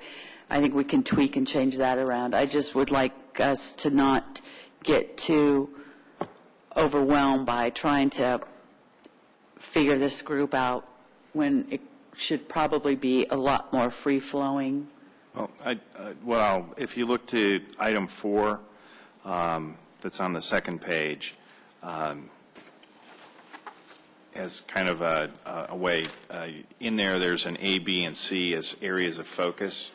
And what they do is, Jeff Howell said, what you're really dealing with is you have a potential set of resources or ingredients that are Littleton. One focus is retention, attraction, and expansion of primary businesses. That has a certain set of competencies and information and things that you pull. But who are the folks that might work for? B is the retention, expansion, and attraction. That certainly fits into what Chris has talked about. Is what do we do with regard retail businesses, and how does that work? And then the other is we have centers, we have neighborhoods, we have the downtown that exist. What can we be doing? And you look at those as 3 focus areas, and if all that came back was, here's some really constructive things where you can put some priority on it with regard to the resources that you do have, recognizing I'm not talking about putting huge incentives or things like that. It's going to be those support things, but what is the city behind? And he also has a copy of the goals and objectives that we've done as a council, and he'd say, how do those fit? And that starts to put, at least for me, some sort of framing. But what I'd be looking for is not just an education, but something that actually says, okay, here's where we go. I also mentioned that part of my thought is you don't delegate all of this. We're going to have to do. When I say we, I'm talking about staff and council are going to have to do a fair amount of work to help frame that, because folks from the outside aren't necessarily cognizant of what the resources are that Littleton represents, and that's what we have to bring to the table. And I just think, my words were, I think we're going to have, there's some limits to how much we're willing to stretch the character of the community. So, handing it off to, a consulting group to say, come back with a Nito torpedo kind of set of project that, we look at and we say, very interesting, but not Littleton, that's going to be pretty sad. Mm-hmm. So, do you have a suggestion? Yeah, well, my suggestion would be that maybe we look at least a group of folks that, there's some on the list that have some rooting that are already here in Littleton that are available to us, and say, okay, from your professional perspective and knowledge of what is occurring both in Colorado and around the globe, because some of the folks on the list represent that. Some of them are actually, willing to jump in and roll up their sleeves and say, okay, give us some answers to these things. I put in the number 1, some of the things that I don't think, some of the things I think we should be continuing to do aggressively in the meantime, in working with property owners and that. And so if you look at the A, B, C, and D on item 1, I don't want us to all of a sudden stop some of the things that we have and we're capable of doing and do a timeout. Those are things I think we should do. But, the answer is some of that. I would take, and I don't know whether it needs to be 11 folks or 5 folks in some of that. But, to answer your question, Jim, I think I would probably not be looking for a lot of education, but be looking, just as we did with the open space and task force, you know, group to kind of sift through ideas and the resources that we do have. Well, I guess that I would kind of like for us to continue this conversation next week. Yeah, I'm okay with so that we can get a little better specificity in where we're going to go before we ever start looking at who is going to go there. I think what's before us now, frankly, needs some refinement, needs some finesse added to it. So I guess I'd like to see us kind of table this until a discussion opportunity next week. You want to make a motion, Jim? I would make that as a motion. Okay, we have a motion to table till April 24th study session. Do we need a second? I need a second. Second. We have a motion and a second to table to the 24th at a study session. Discussion? Vote? The vote is unanimous. The motion carries. Okay. We're on to item 11B. And Kirsten? This is an ordinance. This is an ordinance of the City of Littleton, Colorado, granting permanent utility easement to Quest Corporation. Okay, this is a first reading and public hearing. And Charlie, do you want to give a quick summary? No, but I'll tell you there's Quick. one change, and that is the easement says that it's going to be $10 for the fee for the cost to the company, and their letter says they'll pay $500. I'll take the $500. Other than that, I have no other presentation to make. Okay, we have 500 in our council communications. Was there Yes. $10 somewhere else? Yeah, the easement document says $10. Okay. I'd like to change that to $500. Okay. Jim? I have two questions. I'll ask them both at once, then I'll shut up. This request was received by the city approximately 60 days ago. Right. That's one of the issues that I think the city has. It's a public perception that we are slow to act. And I guess I want to know why it takes so long to get Let me to answer action. that. Wait a minute. I'm going to ask you a second one. Then you can answer them both. Exhibit A shows that the easement is to be a 10 by 20. Our council communication says it's going to be 10 by 15. And I need to know which one we're correct. It is 10 by 20. And so the answer to your first question is that the company had some delays on their part in submitting the exhibits. The city processed it immediately when all material had been accepted by us as being accurate. And see, I guess I need that in council communication because I pay attention to these things of when the letters come in asking us to do something, and then when it gets to us and we take an action on it. Well, when we go back to the company and say, give us the exhibits, and they take 45 days to prepare, Then put it in the I don't think you can turn to the city staff and say we delayed anything on their part. But put that in the communication so that then. I understand your point. Any other questions? Phil? Just a real quick one, Charlie. At some point in time, what happens if they no longer need this easement? Well, since they have a utility box out there now, I'd be surprised about that, but we can suggest they can actually convey it back to us so that the easement goes away. Okay, because I don't, if they leave an abandoned box there, that Yeah, I got to admit, I've never experienced that, where they have actually walked away and said, we don't have that facility anymore, because they have quite an investment in this particular box. It would be there for quite a while. And that was probably a more general question, not about this specific box, but to say, hey, when we grant these utility easements, that I've actually had on occasion where they have pulled things out and we have to go back and go through the process. On private property it occurs, Councilman, where they have an easement and they no longer need it, then the property owner goes through the process to have it vacated. That does occur, yes. On city property, it is extremely rare that occurs. okay. But there is a process that Oh, the yes. city could follow Oh, yeah. to do That that. the company would follow to give up the easement, yes. Thank you. It's a public hearing, Mayor. Yes, I know that. Thank you. There's a line of people waiting to come down and talk. Paul? Paul, would you like to come down and address us? Okay, so seeing no one, the public hearing is closed, and I need a motion. Madam Chairman, I move to approve the ordinance granting an easement to Quest Corporation on city property be approved with the adjustment in the language that's been provided to state $500 for the easement, and that it be approved on this first reading and a public hearing be scheduled for May 1, 2012.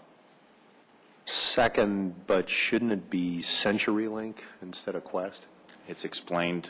Read. Doing business as. The real Did estate you not part is read? Quest. Did you not read your packet? Apparently not as closely as I had. They're doing DBA as No, Quest. I'm with you. It's Okay, been okay. considered and rejected. All right. Okay, so we do have a motion and a second. Any discussion? Okay, the motion is to approve the ordinance and schedule a second reading on May 1st. The vote is unanimous. The motion carries. And we are adjourned.